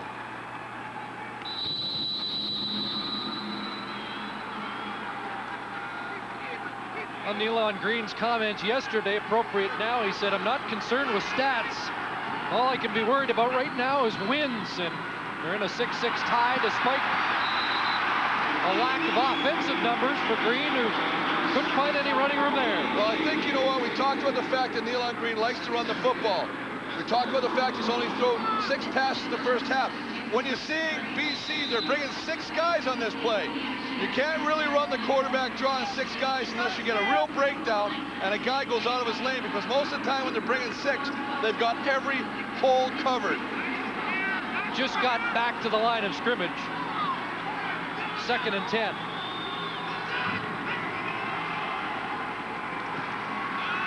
Green, Ashley stretches out, makes a nice catch, and a first down for Edmonton. Well, that's a nice catch, and that's a nice job of keeping the backs in and the pass protection of the offensive line, because they're bringing 6 guys. There's 6 guys across here, and they're bringing everybody. But look at everybody helping out. Whoa, I tell you, that's helping your partner out and giving another guy in the middle a ride. Paul Lacoste trying to hurdle the pile. But Ashley with the catch, a 13-yard gain. And a first down, Edmonton at the 34. 3 receivers to the wide side. Mills on the counter, sheds 1 tackle and another, and he's still going and has 9 and close to 10. And as you said, that was almost like a practice drill. In the old days, we used to give the running back the ball, and he'd have to run through the team to make sure he held on to the football, because he does everything on this play. Benefield has him wrapped up. It's just a little sweep. Give it to him right there. 56, David Benefield's got him. Shakes him up. Turns up the corner. Lacoste has got him. Shakes him up. The boys are still working. 98, Marvin Thomas has to come over and wrap him up, but not before you say, Chris. He picks up 9 big yards. There's Dave Chaders in the interior of that defensive line. Mills has been a force. 2nd and 1. And Mills steps his way to another first down. You know, he may have been hurt with some bruised ribs before. As you see, El Mashtub, the center of the offensive line, signaling first down, baby. Let's keep it moving. But I tell you what, he looks good today. As you say, taking the short handoff, good offensive surge by the offensive line, and just kind of hops over blocks, finds his way, legs keep driving. Nice job of the offensive lineman. Nice job by Troy Mills getting that first down. They've done most of their damage on the ground again. This time Mills with a nice catch. He dropped one earlier, but he's got it across midfield, and again, flags are flying, and this penalty will come well away from the football again. Well, this is a real different and a big mismatch. El Mashtub, the center, 6'3", 310, going against Dale Joseph, 180 pounds soaking wet. Maybe 200 if he puts a brick in his pocket. Edmonton number 60, after the play, 2nd down. Well, they called Chris Morris. I'm surprised about that, because I was watching the big altercation down on the field, and there was a wrestling match with Dale Joseph and El Mashtub, the center for the Edmonton Eskimos, right there in your picture, and that's not a good matchup. And nowhere near the play. Exactly, and that's why I was surprised. I don't think it was Chris Morris, but maybe Chris was involved in his own battle. As we say, there's a lot of battles heating up in this ward today. Got to keep your composure, though. Instead, the ball back at the 42, 2nd and 15. Green, quarterback drop, and now kicks it outside. Nealon Green bursting through, and no one's going to catch him. Nealon Green has a touchdown, and there are no flags. Well, I'll tell you what, we talked about this this yesterday, Chris, as the fans in BC Place are shocked. But Don Matthews said, you just do not teach him. He says, Damon Allen is a glider. He is smooth. He said, this guy is just plain out and out fast. You give him a lane, you give him an alley, and he's going to exploit it. And boy, I tell you what, he takes it to the house and just goes the distance. 68 yards. There was nothing up the middle, so he took it outside. And just a nice job of running all the way. And when he gets to the open field, number 27, Rafael Ball, who does a nice job of coming from across the field, tries to come and get him, and he'll have none of that. Nealon Green just waves at him, says bye-bye as he enters the end zone. Fleming adds the extra point. He said, I've been labeled a running quarterback since junior high. Right now, there's nothing wrong with that for the Eskimos. These are some of the ice. Nothing wrong with this guy's hamstring now. 68-yard touchdown for Nealon Green. Well, just a designated quarterback draw. He said draw all the way. He's the only guy in the backfield. Takes the football. He's going to run. Now, the biggest thing is when we start running over here, stop it right here. These guys have got to David Benefield has to be here. He's got to turn it back in. He doesn't. As a result, when the quarterback gets to the outside, he gets the opening he needs. And once he gets to the outside, as you said, it's all done. Here's Jimmy the Jet. All the way up to the 40. That electrifies the BC Place Stadium crowd. And let's see how these Lions respond. 30-yard kickoff return, but Nealon Green has put the Eskimos up by a touchdown.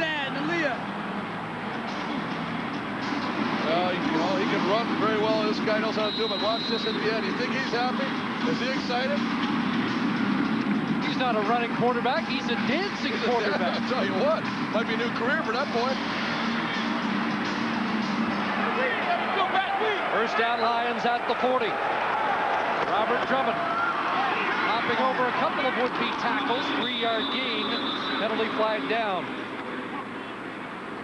Yeah, they're going to call Big Mo Elwanibi for putting the old ham hocks on Charles Ashman and bringing him down. And I think they're going to move that back. And if you're Edmonton, you got to like this. Holding. BC 64. First down repeated. No, we've got a long way to go. However, what a huge win this could be if the Eskimos could upset the #1 team in the Canadian Football League and give themselves some space in that race for the final playoff. Well, you know what, exactly, Chris. You know what? You have games during the season that the coaches call pivotal or season-turning games. This would definitely be one for the Edmonton Eskimos. They hit rock bottom a week ago. They're bouncing back. Allen had some trouble with his footing, now outside, and throws it on a line down the sidelines, incomplete.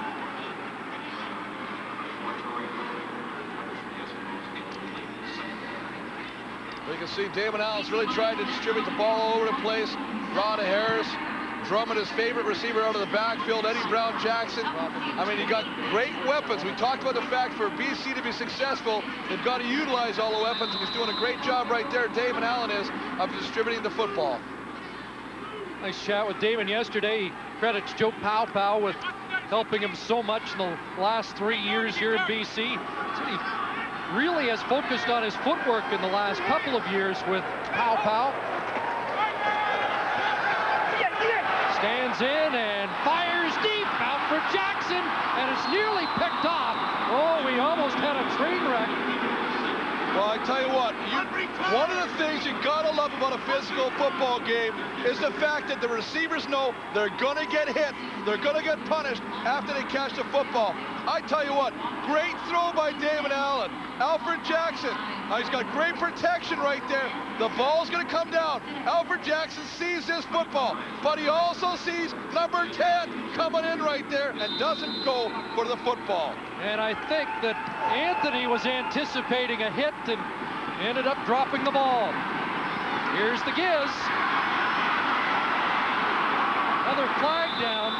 Looked like somebody put the grab on Dave Donaldson. Justin Ring and Sean Graham were tangled up. Well, they won't have to worry about dusting the old flags off today, Chris, because these things are being thrown almost every play. They're throwing a flag, and there you can see right there. Edmonton 36, first down. Just a legal block on Sean Graham, and then coming back over and say, you look so good on the turf, why don't you go back on it again? That's Justin Ring, a BC native out of Kamloops, the leading special teams man for Edmonton. And that backs it up. Edmonton will start at their own 25, but with 4:03 to go in this third quarter, the Eskimos have the lead.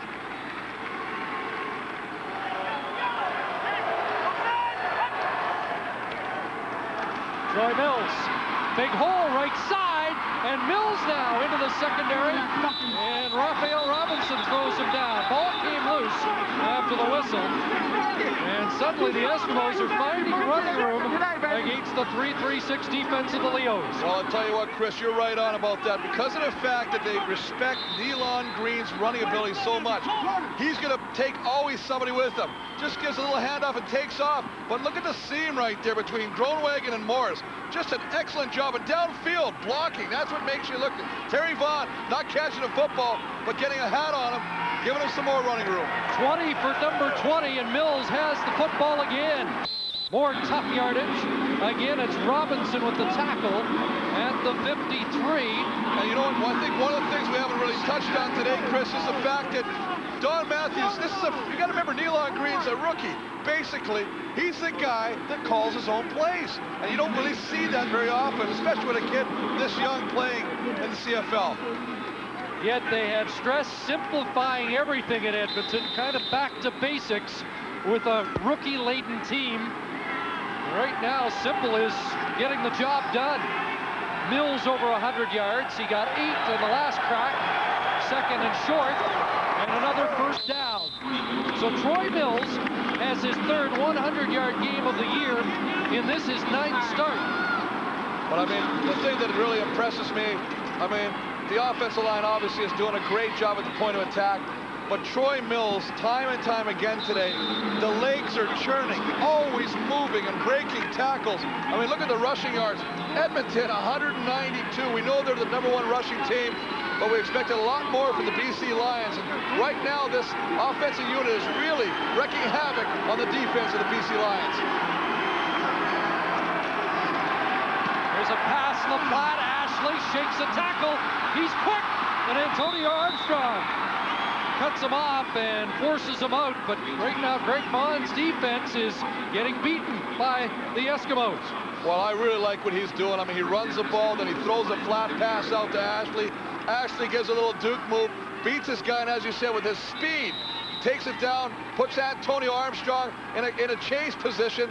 But this is what it's all about. Not going down when you make the catch. Keep fighting for yardage, and this is what wins games for football teams. Effort. 23 yards for Ashley. Down to the BC 30. First down. Back to Mills. Left side. He has 4. Herman, Smith, Armstrong converging. Well, the whole group comes in there. I mean, Herman Smith, I tell you, here's a guy, just one of the most unheralded defensive ends in the league, really coming into his own. I know BC, Greg Mons just to say, one of our major tasks is trying to re-sign this youngster right now. They really feel that he's an up-and-comer and he's going to be a star in this league for many years to come. Just over a minute left, third quarter, 2nd and 7. As they get down into the red zone. Green with time, looking downfield, Terry Vaughn, touchdown! Nealon Green hasn't called Vaughn's number much today, but Terry Vaughn has his 11th major of the season. Well, that's right, the CFL league 11th major, but I'll tell you, one of the things you got to be liking about this is Nealon Green almost gets upset when people say you can't throw the football. We know you're a running quarterback. This is not only great protection, you can see Sean Millington keeping Benefield outside. This ball is on a rope. Got great coverage by Dale Joseph. This guy, they don't even go after Dale Joseph very often because that's how much respect they have for the halfback of the BC Lions. But he threads the needle, and Terry Vaughn comes down with his 11th touchdown of the '99 season. so much promise in the package that is Nealon Green. He's had his low moments this year. This is one of his high points. And it's a 2-touchdown lead. Told you I was going to make a play. Well, they said before the game, Chris, as silly as this may sound, we really believe we could turn the corner. What better way to turn the corner than against these mighty 10-3 BC Lions? Just a nice job of concentration on that football, because he basically takes that ball away from Dale Joseph. The ball's a little bit behind. We're going to win this one, baby. We're going to turn our season around. That's the game plan, and TV has his 11th touchdown of the year to lead the CFL in that department, closing in on his 5th consecutive 1,000-yard season. Greg Vaughn's team rallied in the second half from a 2-touchdown deficit against the Calgary Stampeders a couple of weeks ago, and now they'll try and do it against the other team from Alberta. Cunningham, and a flag down as Cunningham hit the turf at the 35. Be interesting to see how the Lions respond. First it was... Hey, Tobert to McDonald's. Happy Thanksgiving. Mark Tobert with the free plug. I own it. Happy Thanksgiving. Illegal block. BC 33. First down. I guess Mark Tobert's trying to get some free coupons for those Happy Meals. Nice job. How you doing, Erica?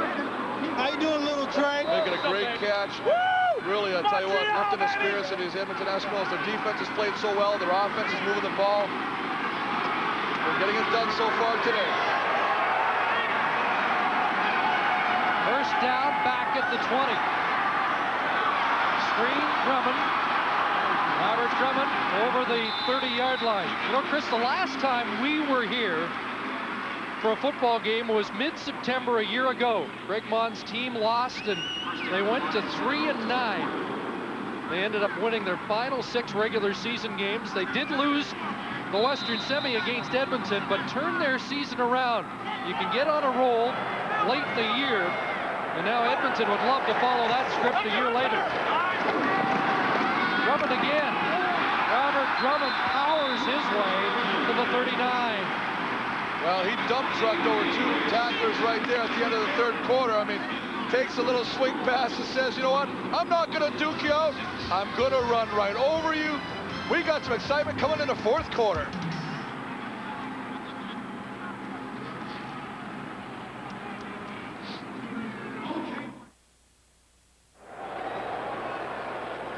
Ready for the 4th quarter at BC Place Stadium.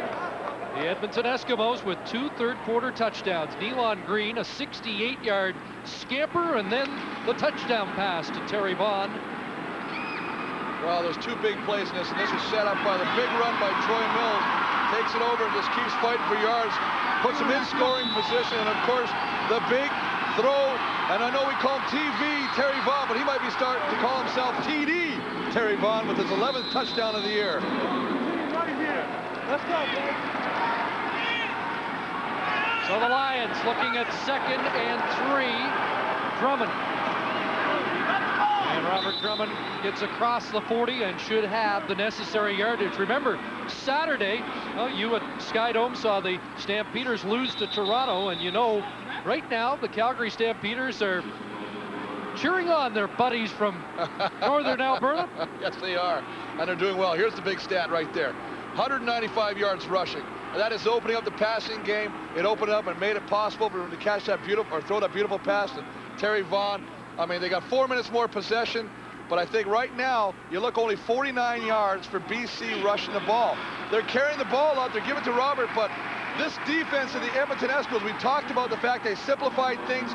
They're being very stingy, but they're playing very disciplined and smart football right now and not giving up to this point any big runs by Robert Drummond. A.J. Gass and company have done the job so far. Here's Allen looking for Cunningham. He can't reach it. Incomplete. It'll be 2nd and 10, and Mo Elowanibi is down. Well, you never like to see one of the big boys go down because they got probably one of the higher pain thresholds of most athletes that are out there on the football field because they're hitting every play. But we'll come back. We'll find out what's the story on the big man.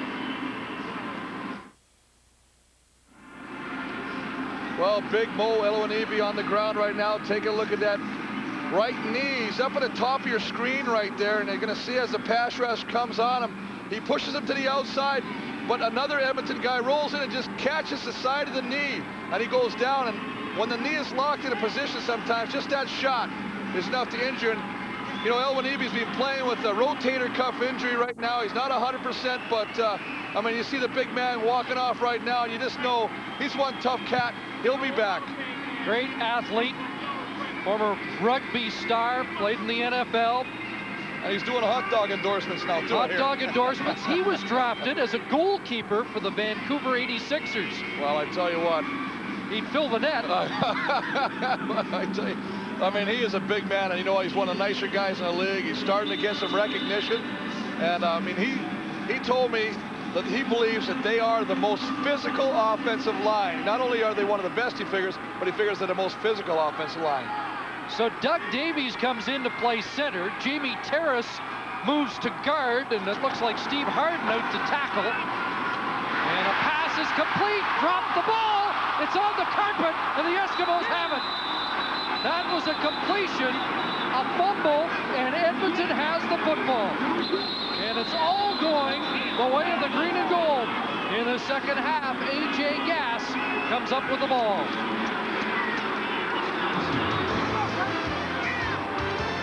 Donnie Blair dropped the football.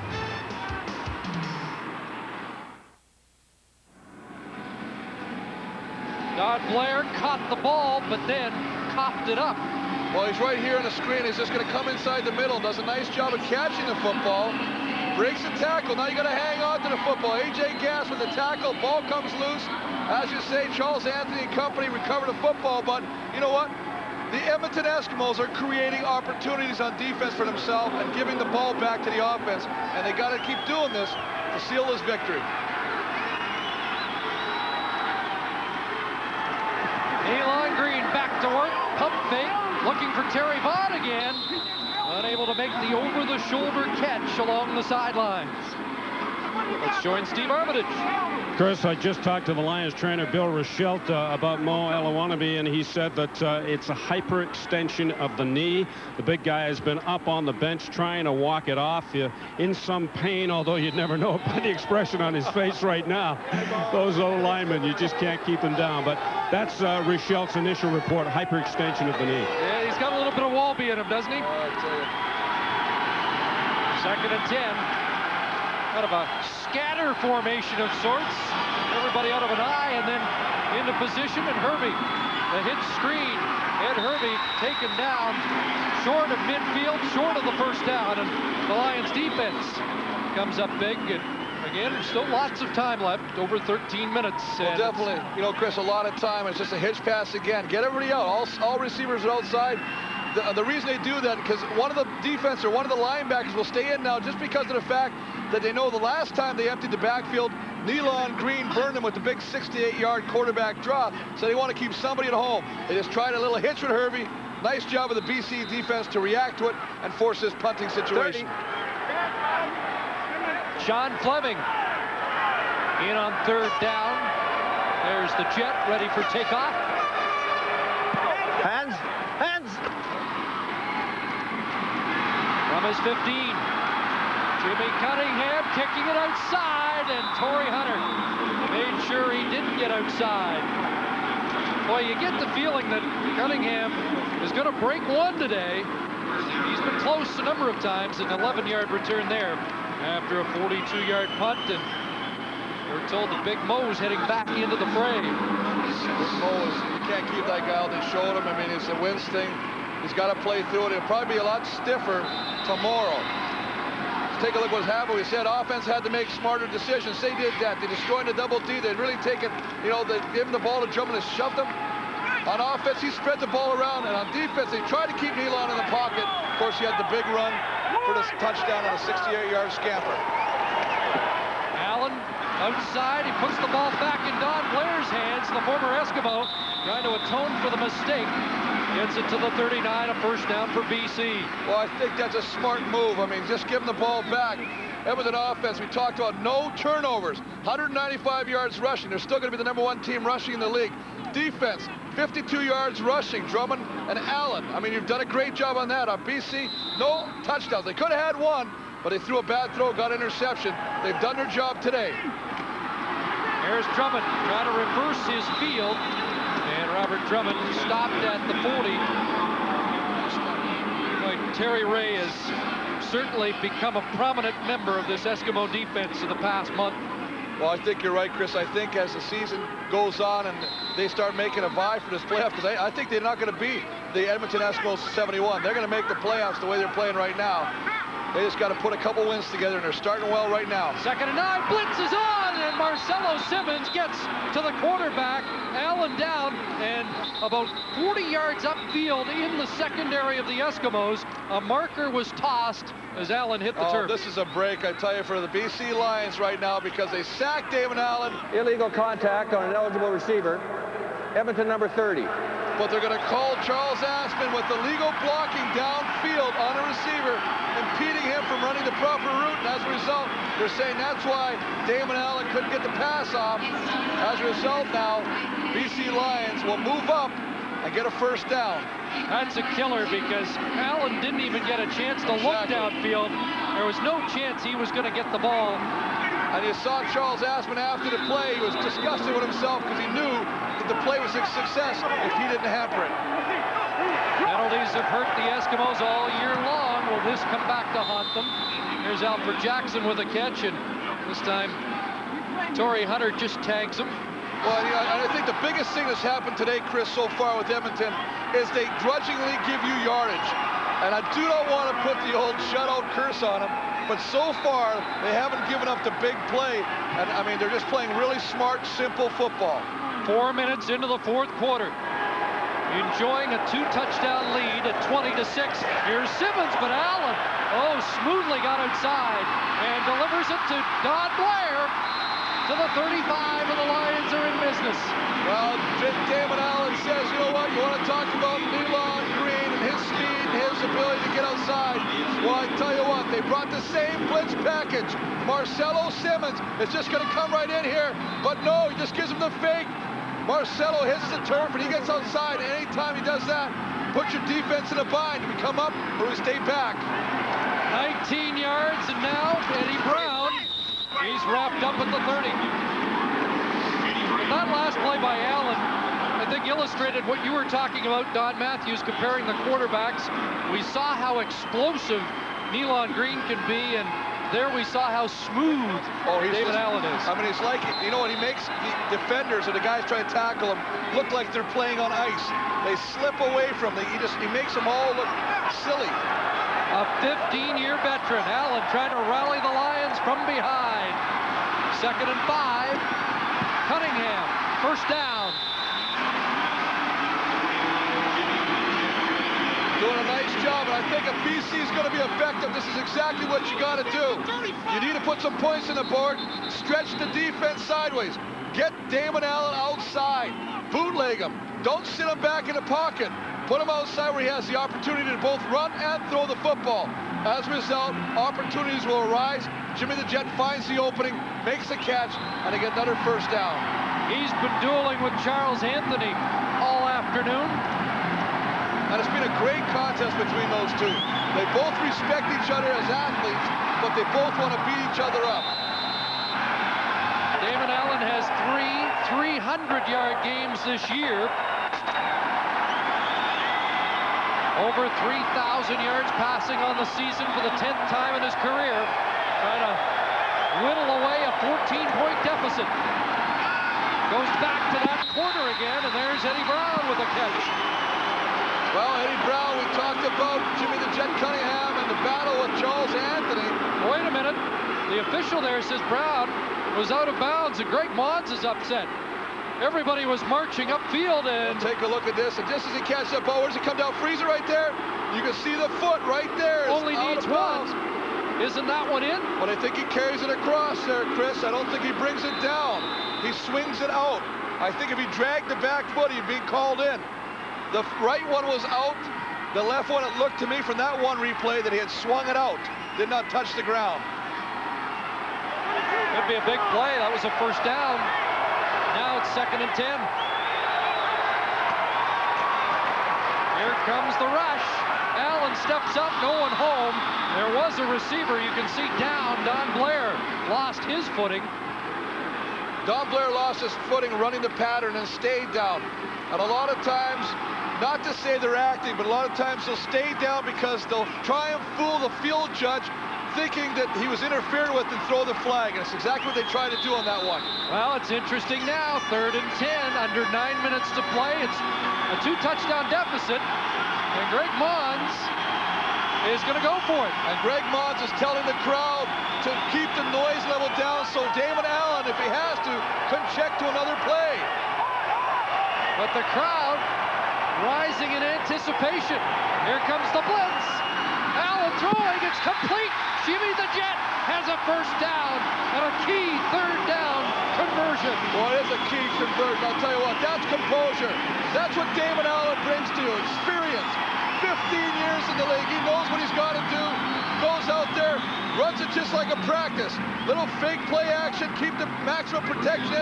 As Marcelo Simmons is going to rush the quarterback on a blitz for the Edmonton Eskimos. But on the money to Jimmy the Jet, you can see Greg Mons going, all right, baby, let's put it in the end zone now. At the 11, they can't make a first down without scoring a major. Allen in some difficulty. Damon Allen down to the 5. He is elusive.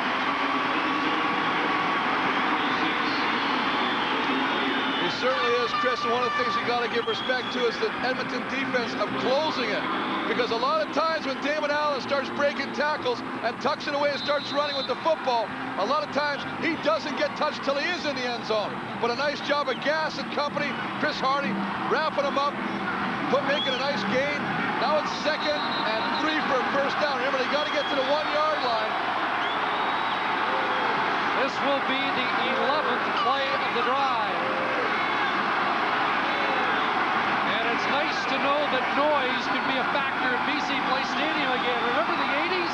I remember being here in '84 in the Western Final with our helmets, our kazoo helmets from the Flintstone era. Little microphones in there, and I tell you, you can't even look at the next person and hear what he's saying, so it's all off watching the ball. And I think that the big thing, obviously, is BC wants to keep it down. There you can see Rich Stuber, the Eskimos, Dieter Brock over here, just always plotting one step ahead.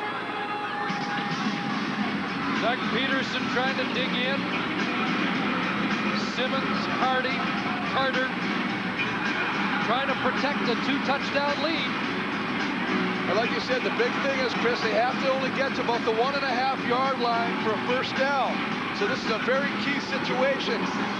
You got to play smart on defense. You know they're probably going to run the ball, but you also got to respect the fact that they may fake the ball and put Damon out in the flat right now on a bootleg and see what he can do, either throwing or running and picking up the first down or possibly a touchdown himself. The delay is to reset the clock. They've added 5 seconds to the clock. Damon Allen has engineered a 10-play, 78-yard drive.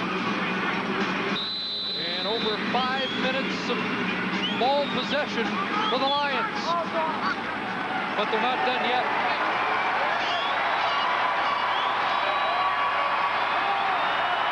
Second and 4 from the Edmonton 5. Drummond. And he'll be short of the goal line and short of the first down. Once again, Greg Mons is going to have to. Well, you can see Mo Elonibi signaling that it's less than a yard. We've been successful on the past 5 or 6 occasions. Let's take it in. And you can almost guarantee that Greg Mons is going for this as he went for the 3rd down and big yardage earlier in this drive.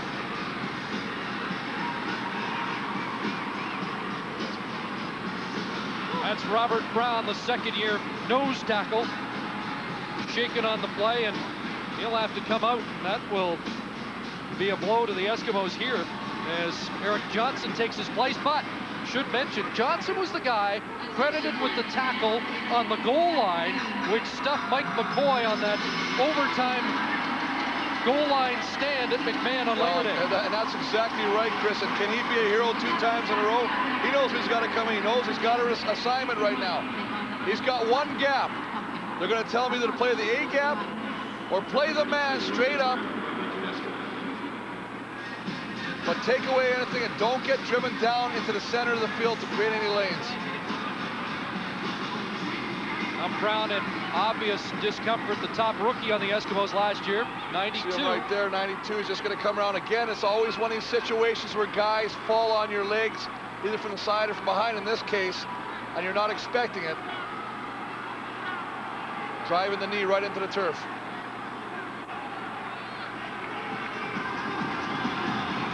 It has been an interesting chess match this afternoon. Lions have been perfect on these gambles. One on this drive, a 3rd and 10. The rest, short yardage situations. Well, that was the biggest one, as you say, Chris, was 3rd and 10, and he made a great pass completion to Jimmy Jack, who knew just exactly where to go out, get the first down, and keep the drive alive. They'll dig in for a little trench warfare, and Allen has the first down. He got down near the goal line, and he'll get 3 new sets of downs to punch it in. Well, I think that's the big thing right there. I mean, obviously, if you're BC, you're saying, let's just get the first down. That's exactly what they do. Now he got 3 cracks from the 1, and there should be no way with the boys up front and the talent we have on this offensive line that we should not score. Following Terrace and Harden, and now to do it again, but nothing doing. Ball came loose. The Lions get back on it. Robert Drummond alertly backing up his quarterback. We saw Jimmy the Jet earlier in the game on a punt return, drop one. The same situation here. Just rolls and gets a strip ball. Grant Carter rips the ball out of his hands, and they're very fortunate, as he said, that Robert Drummond was right there trailing the play in just that emergency. But lost a half yard there. 2nd and goal.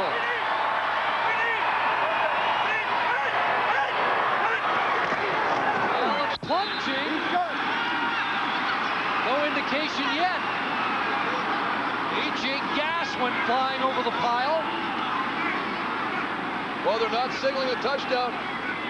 They're actually signaling 3rd down right now, so they've done their job so far. And I tell you what, now we're back to another 3rd and probably the most critical gamble as we take a look at the surge right there. Nice job of getting underneath the blockers. You see Doug Peterson on the bottom. Don't let him move you out of the hole. Now it comes down to the guess, Chris. 3rd and goal. Could it be Labor Day all over again?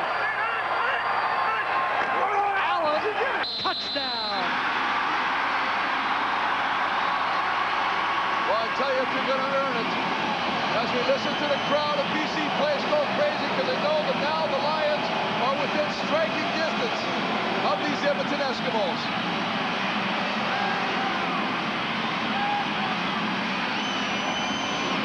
Heck of a drive. Took a while to get it in. I'll tell you, too, a heck of a drive and a heck of a lot of suspense. Look at this. Look at the movement. Now, that's a nice job of Corey Mantika right here blocking Eric Johnson out of the picture. The one thing he said is you don't want to get blown out.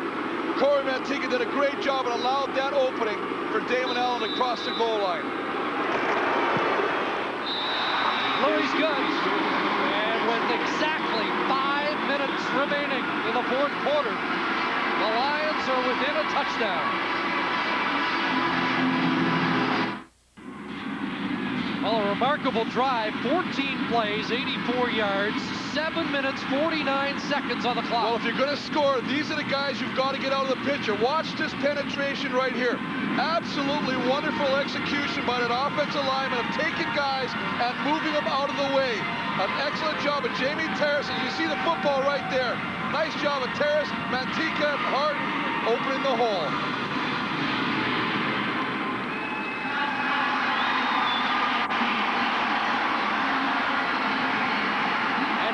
Within a touchdown.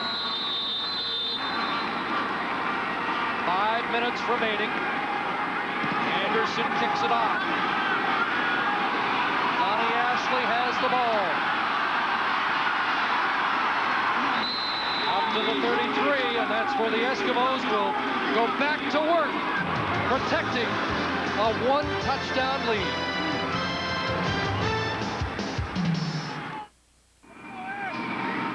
Don Matthews, talking about Nealon Green yesterday, said there will be times when his inexperience is prominent. We haven't seen that today, and now a real test of the maturity of a young quarterback with a one-touchdown lead, less than 5 minutes to go. Oh, he'd love to put more points on the board and eat up this clock. And Nealon Green has a first down with a carry off the right side. Well, he just does it again. I mean, this is a quarterback draw. There's nothing fancy right here.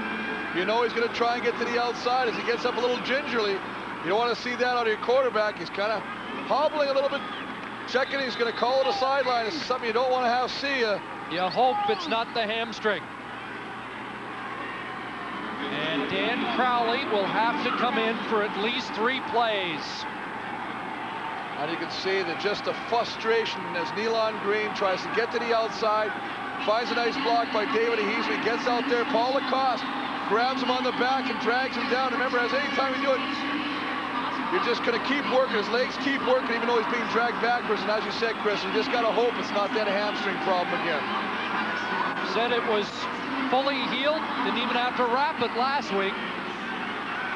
But he is in some difficulty, and we shouldn't speculate on what it is, but clearly Green in discomfort. Well, it's just a quarterback draw, and as he goes through here, you're just going to see him run around here. Paul Lacoste grabs his shoulder, pulls him back, and as he's being tackled, just kind of comes down on the front. You can almost feel like he's grabbing, and I really believe he might have pulled the groin right there, just the way his hand trying to grab the top part of his inside thigh right there. You almost think that that was what it is.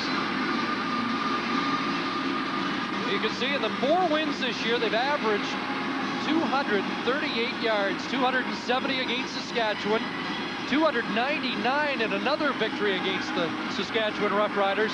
They're over 200 yards again rushing. Green with 98, Troy Mills over 100 yards, but the game may now be in the hands of Dan Crowley, who has seen limited time this year.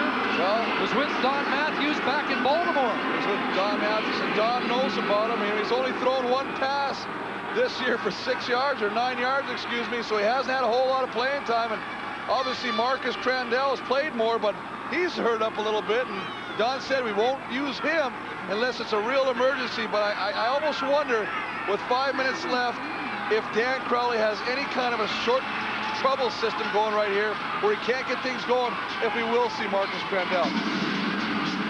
Crandell coming off an ankle problem that's kept him out for over a month. And I think that the Eskimos spoke volumes about Dan Crowley when they went over his head and went to Kevin Mason the last time Nealon Green was hurt and Crandell was out. Well, he was really put off by that decision. He felt that he had done some good things. He felt that Don Matthews knew him and would give him the opportunity. And as you say, when they brought in Kevin Mason to take over for the last time that Nealon Green got banged up, his nose was out of joint a little bit, but he's going to get the opportunity now. And if you're wondering about Mason, he's not with the team right now. Scratched this week because of tonsillitis. Been a tough year for Eskimo quarterbacks, and this is a disturbing sign in what has been an encouraging afternoon for the Edmonton Eskimos, regardless of the final outcome. Well, you know, Chris, this is where the rest of the team has got to pick it up a notch right now. Lions bench imploring the crowd here to make some noise. Green did get a first down, so Crowley starts fresh, 1st and 10. Troy Mills. And Mills gets 3 to 4 yards before he's driven back. And you know, Chris, probably the most interesting thing right now is Nealon Green was calling his own plays. He was in the comfort. He knew what he wanted to do. He was in the flow. Dan Crowley now, he's just going to put that ball in. He's going to make sure it goes in there. But you got to remember now, they're going to call his plays. He's been watching, but he doesn't have the whole feel of what's going on. And he may have to hustle. He went over to the bench to get the call, ran into the huddle, and now just 5 seconds left on the second down. A nice play action fake and a completion to Ed Hervey. And how about Dan Crowley coming off the bench with a 50 completion? Hey, if you're a quarterback and you've only thrown one pass coming into the season, and you take your first pass and you connect on this, nice little play action pass. Get out there, you can see he knows that Tony Armstrong's coming. Throws the football where only Ed Hervey can catch it, and they move the football. And with only 3 minutes and 13 seconds left, put some first downs together, and if you can, let's score some points. Boy, the joint is jumping. Mills over the 45 to the 43, getting into Sean Fleming range. Remember, Fleming kicked a 46-yarder last week. He's got a strong leg, but just getting back into form. Will he get a chance to increase this lead?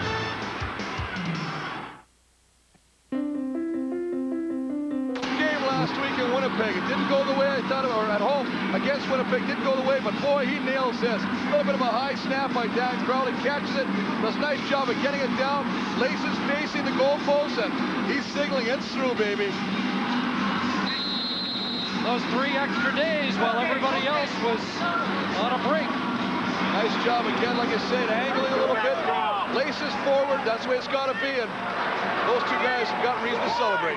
2:18 to go, still time for Allen and the Lions, but they must strike quickly now. Blair with the catch, and he's drilled by Edwards out at the 41. Yeah, he's drilled by Edwards, but he still picks up positive first yards. They got 6 yards on that first down. Now they got second and short, and they can use a little bit more. As we see another man going down, looks like Jamie Terrace lost a shoe.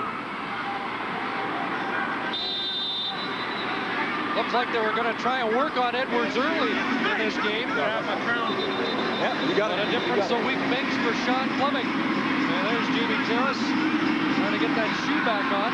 Well, that's the worst thing. I mean, now they got to take him off the field. He's got to go off, and that's a big thing. He's got to get that shoe tied up. And that's why a lot of players like to spat or tape their shoes on their ankles, just for that very reason, so the shoe does not come off and you have to leave the game. Doug Davies checks back in for BC. Remember, the Lions unbeaten against Western opposition this season. Second down. Allen to the sidelines, out for Jackson. Incomplete. Well, nice job of Damon Allen getting that football off right in the face of a rush. They're bringing the blitz. He sees it coming. It gets picked up initially, but the guy gets through, puts some pressure on Damon. Does a nice job of throwing the football to Alfred Jackson, who just can't squeeze it, and drops it, and the referee right there rules it incomplete. Third down, 4 to go. And the Lions will be gambling once again. No choice now. Nealon Green heading to the room. Allen fake once. He may have to run himself. Robert Brown trying to track him down. Allen's out with the first down. Clock stop, 1:54 left. Let's go down to Steve. Whatever the Edmonton Eskimos do from this point on, they'll do it without their quarterback, Nealon Green. He is walking off the field to the dressing room with the team doctor. It would appear to be that groin injury that has sidelined this second-year pro, who's done a heck of a job for the Edmonton Eskimos so far this afternoon. Allen to Cunningham. The Jet close to midfield. And you can hear some of the players on the sideline basically urging their players to keep the Jet in bounds. Don't let him get out of bounds. As the clock will snap as a ball, or the clock will start as the ball is snapped. BC going to go on a little bit of a hurry up right now. 2nd and 3. Allen rolling left. Throws back underneath. Eddie Brown open. And Eddie Brown is down to the 34. This is why Damon Allen is so dangerous when he gets the corner of your defense. He just does it time and time again. We've seen it throughout his whole career. except for right this year, he's been making such great decisions. He gets outside, he has the opportunity to run with the football. As a result, the defensive backs freeze. Eddie Brown does a great job of finding the soft spot and making a great grab. 90 seconds left. First down. There's the Allen pump. Now looking deep. Cunningham. Touchdown.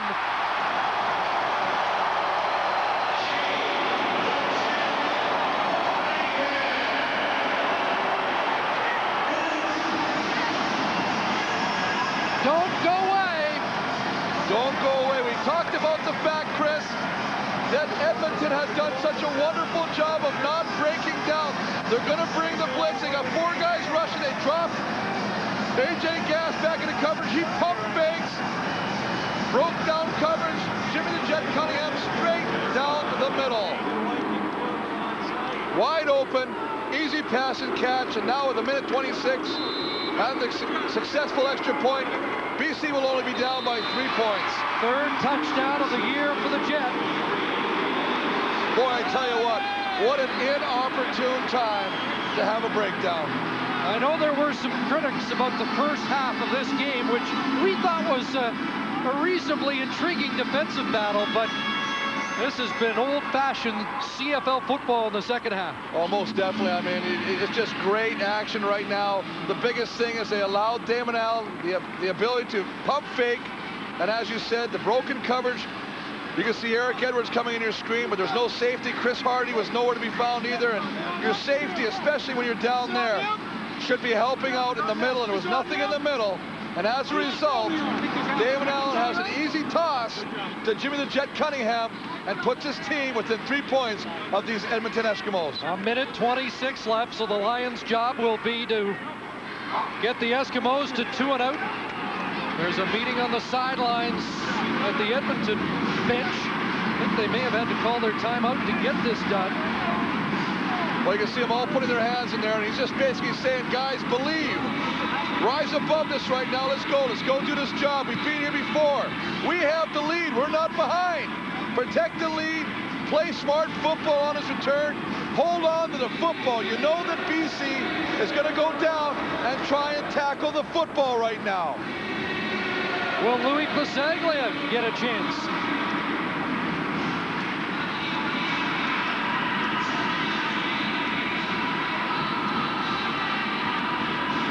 We didn't hear the call, but... Well, there was some roughing going on after, on the point after, on the BC convert.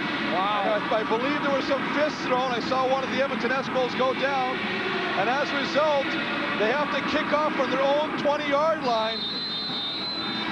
Brett Anderson to do the kickoff chores, but boy, that really gives some sort of advantage to Edmonton right now. Not given a number, but it is a 15-yard penalty for unnecessary roughness. Gizmo. Over the 45, 80 seconds to go in regulation time, and the Lions' job is pretty clear now defensively. They have to force a 2 and out. Well, there's a flag on the far side of the field, which usually will indicate an offside by the cover team. Actually, both sides. Boy, that's inexcusable. No, not at that time. We talked about the breakdown by the Edmonton Eskimos. That's something you don't like to see. But on your cover team, you know, make sure that you all leave at the same time. Try and anticipate the kick. But now they got to do it again 5 yards back. And they've used precious seconds of the clock. Dave Easley, a former Edmonton Eskimo, the special teams man for BC. They're going to kick off from their 15-yard line. Well, that's automatically, depending on where the receivers take the ball, but they should end up inside the BC side of the field. And the biggest thing about this now, if they can move it, they have a chance to have Sean Fleming kick it, which would force BC to score a touchdown if they do get the clock back. A lot of ramifications could happen here. Yeah, even if the Lions get the ball back, it's going to be a very long field. Plus, of course, the Eskimos turn it over. And across midfield down to the 50-yard line, Terry Vaughn with the return. Let's join Steve. Chris, next week on CBC Sports Saturday, we'll have track and field from Munich, the Grand Prix final, part 2 of the World Canoe Kayak Championships in Milan, Italy, at 2:30 Eastern. NHL Cool Shots at 3 Eastern, the Argos and Ticats, all part of CBC Sports Saturday, October the 16th, beginning at noon Eastern Time. Earlier today, Montreal, big over Saskatchewan. This has been a thriller here at BC Place, and we're not done. At the Lions 50, Edmonton first down. Troy Mills stopped up, short gain.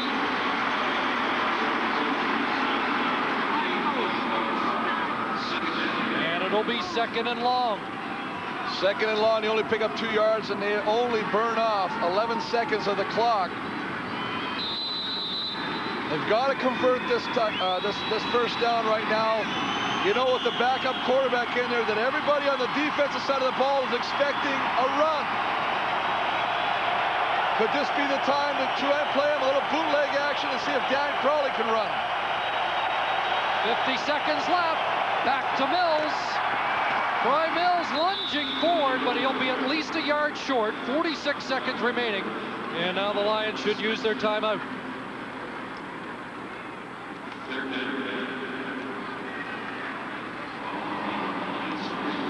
It'll be third and just over a yard. Sean Fleming comes on. And how big is that roughing penalty and those offsides on the kickoff coverage going to come into play right now, Chris? The fact that we talked about the possible scenario of Sean Fleming being able to try and attempt a field goal. If he does, but it won't clinch it. It won't clinch it, but it makes him have to go down the field now and score a touchdown as opposed to a Louis Pasaglia field goal. There's your time remaining. Timeout was called by the Lions. If Fleming is good, it's a 6-point lead.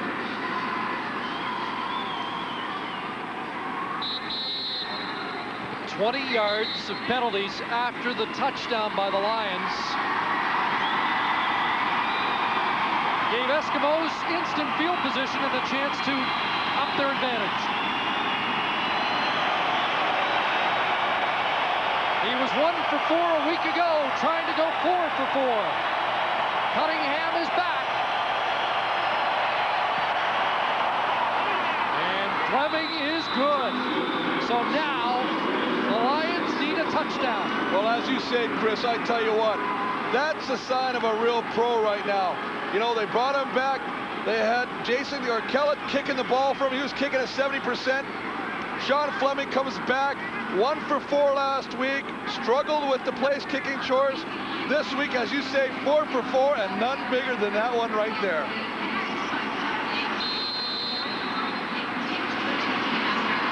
So Montreal 10-4, BC with 10 wins. They need a touchdown, and they'll have to go 75 yards to get it to remain the #1 team in the country. Allen steps up, and down he goes. A yard behind the line of scrimmage. Grant Carter just does a great job, Chris, of coming off the block right there when it just looked like Damon Allen had found a seam and was going to take off with the football. That's a real good job of the defensive line. They're only rushing 4 against 5 blockers. You can see him spin. Nice job of diving and getting them down on the field. Second down, 11 to go. Allen underneath, out for Jackson at the Edmonton 49. They've used their timeout, but the clock will stop as they spot the ball. Well, we're in for a photo finish. Well, we are in for it. I tell you what, Edmonton's playing a little conservative on defense right now, trying to keep it simple. You've got to get pressure on Damon Allen right now. Don't, with the receivers they have, this is when these weapons will hurt you. They have quick strike capabilities. A pump fake, and he's going deep. Looking for Alfred Jackson. Down he goes. No flag. And that is a good call, Chris. We're watching the play. 2 guys fighting for the football. Alfred Jackson catches his own foot on the defender. You gotta like that call. Watch him go down the field. Let's see what happens right here. Antonio's looking for the football. Well, I tell you what, from that vantage point, you gotta wonder, much as I'm saying they both have the right to catch that football, I might have to retract that and say they got very fortunate that the flag wasn't thrown. Charles Anthony has been a physical force all day. The biggest thing that replay showed was that he actually made contact with the receiver and blew his route out. Now this could be it. One more shot.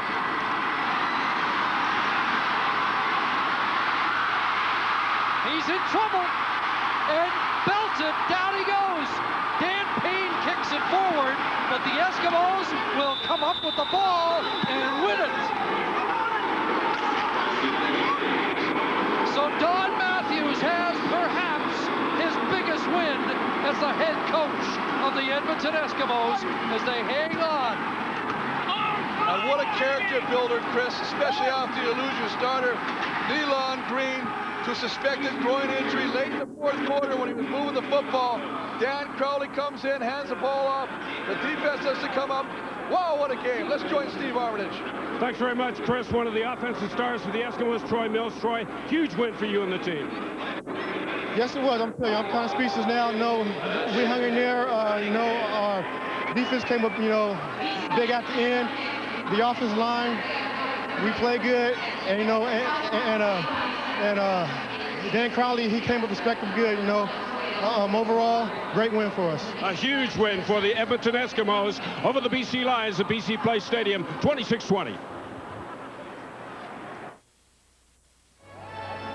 Only seconds remaining on the clock. The Lions and Damon Allen needed the touchdown, not to be. The Eskimos D comes up huge. It is Nealon Green and the Edmonton Eskimos who do the celebrating at BC Place Stadium. This young team comes up with what might be the turning point of the season. Nealon Green left the game in the dying stages of the fourth quarter. We believe he has re-injured his groin, but it is Nealon Green and the Edmonton Eskimos who do the celebrating at BC Place Stadium with a 26-20 win.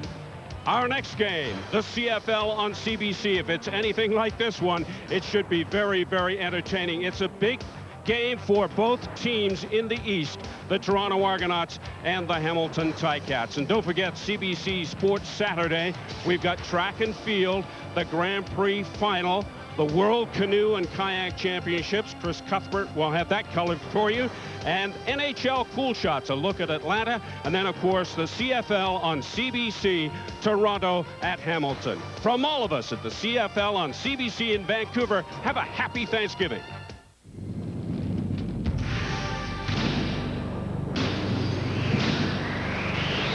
CBC Sports, Canada's Olympic Network.